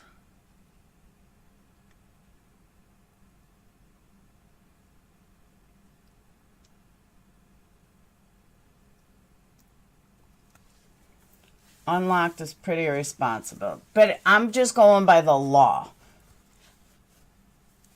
But even if a gun is locked, you can still, in rural, but I believe it's changing in some areas. Employee's only going to hold your spot for so long. Yeah, my boss, as a matter of fact, my boss is like, take all the time you want, take all the time you need. But then 2 days later, it was like, how you feeling, Laura? It was kind of like, when are you coming back? And I'm talking I'm talking back in 2013. There's a lot we don't have insight to yet. I agree.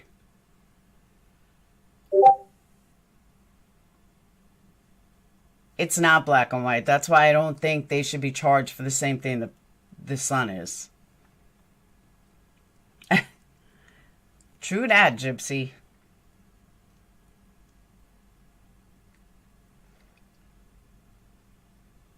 But you would care about your job if you're the breadwinner. People say that, Christy, and that's why I say you don't know what you would do in that situation. I don't think Uber drivers make that much, and I think she was the breadwinner. And not for nothing, but as concerned as I would be, let's assume I didn't own my own business and I didn't have the time. When I was working in corporate America, I couldn't just take off. It didn't matter what was going on. Like, you just can't. Bosses don't give a shit. If you have a good job, that job is what matters to them. They don't care about your personal life. They'll give you a day or two, but other than that, they don't give a fuck. So don't judge because you don't know. I mean, if something happened to one of my kids or all my kids, guess what? I still have bills to pay. The bill collectors are not going to give a shit what happens to my kids. Or, God forbid, something major happened, traumatic, where most people would be like, oh my God, she's got to take care of a kid. But at the end of the day, I still have bills to pay, and they're not going to care. That's what people forget. So I understand why she's thinking. I do. I should have known what you mean. Hey, Proud Aussie. Dad's job was flexible. Yes, that's what I'm saying. But I'm just talking on her when she, it was a big point of contention that she said, is my job still safe? Oh, but they can't, but FMLA doesn't pay you. So they may not be able to fire you, but they don't pay you.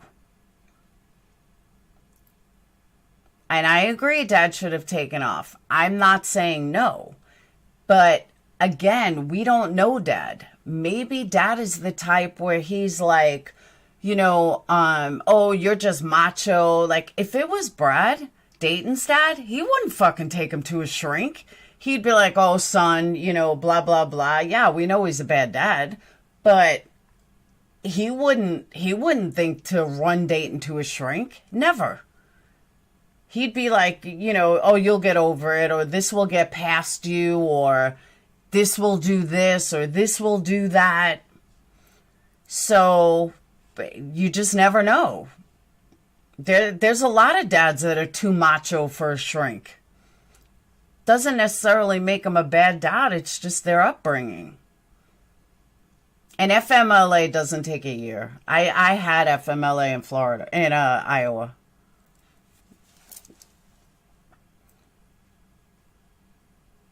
FMLA doesn't pay at all. Disability pays. FMLA does not. FMLA is a non-pay. So if you got money, that was probably disability.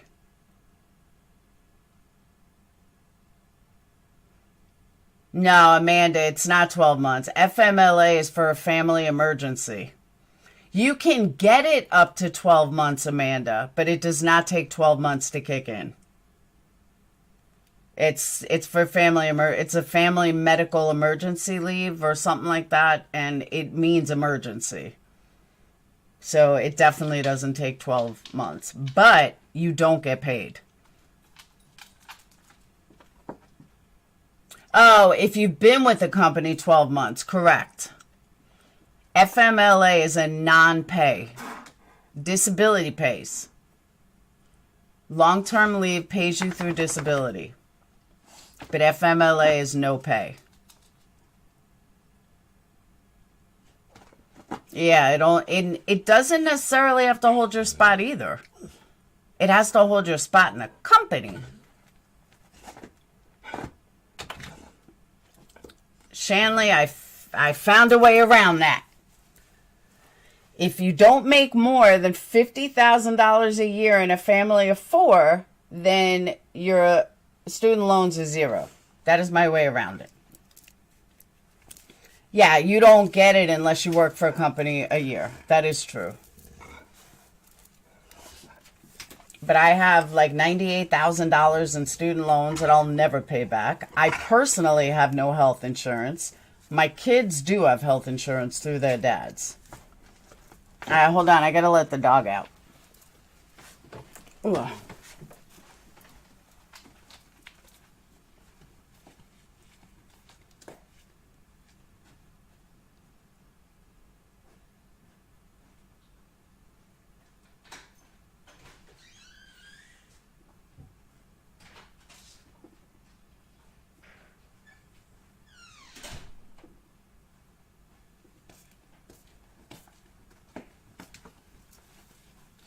Okay, then maybe FMLA is changed because FMLA was never paid. Provide certain employees with up to 12 weeks of unpaid job protected leave. Thank you. I knew it's unpaid. I'm like, maybe I'll look it up. Maybe it's changed. But yeah, FMLA was enacted, I believe, due to pregnancy maternity leave, I think. But yeah, it's unpaid. Group health benefits may be maintained during the leave. Yeah, but you still have to pay for them. No, she worked for the company, I thought. I didn't know she was an independent contractor. That's not what they made it sound like yesterday.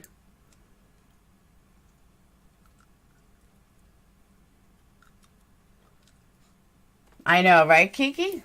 No, it wasn't Fluffer. It was Buka. Fluffer's too busy humping a pillow. He's getting it on with the pillow.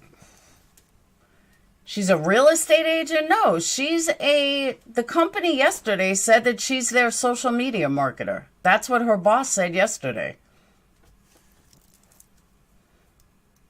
That she's their social media marketer. That was right from the boss's mouth.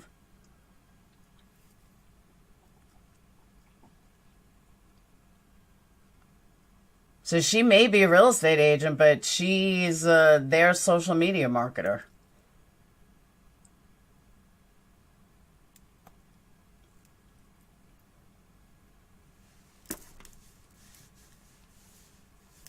So there's that.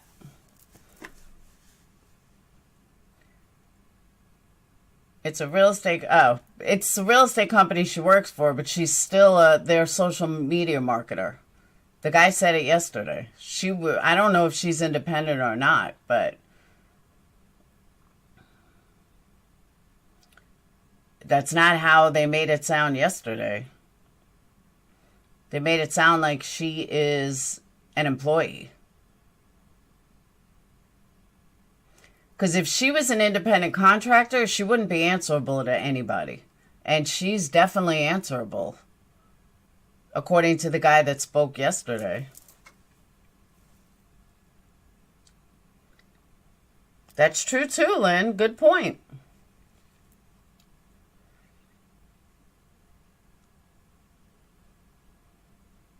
Yeah, she does their media. And I don't believe she's an independent contractor. I believe she worked for the company. Independent contractors is like their own business based somewhere else. She would be able to come and go without answering to anyone.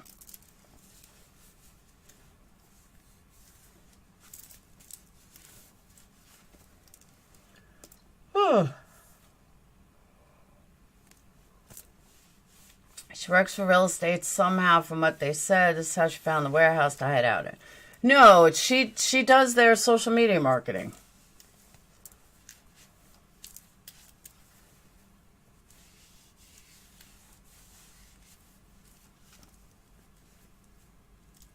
And like I said, an independent contractor wouldn't be answerable to anybody. So I don't believe she's an independent contractor either. But I'm not 100%.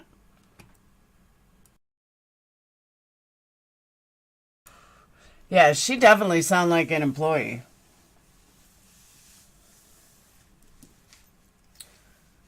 It's a big company, I believe, over 7. Yeah. The boss that was there said there were 700 people employed, and she was one of them.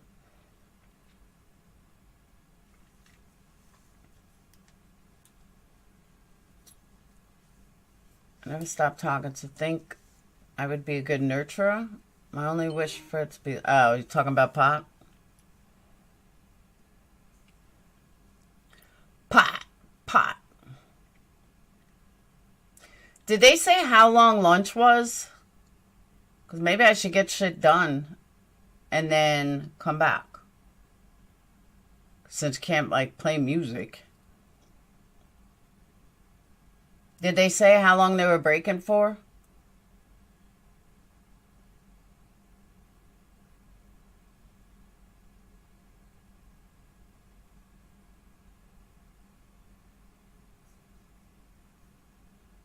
$12:15. All right. So I'm going to shut down for 45 minutes. 12:15, you mean 1:15? Because it's 11:30 my time now, so another 45 minutes, yeah. Till 1:30. 1:30 their time? All right, so let me get some stuff done here. Yeah, it's usually 1.5 hours. 1:15, I'm in Michigan. So you're at East Coast time, right?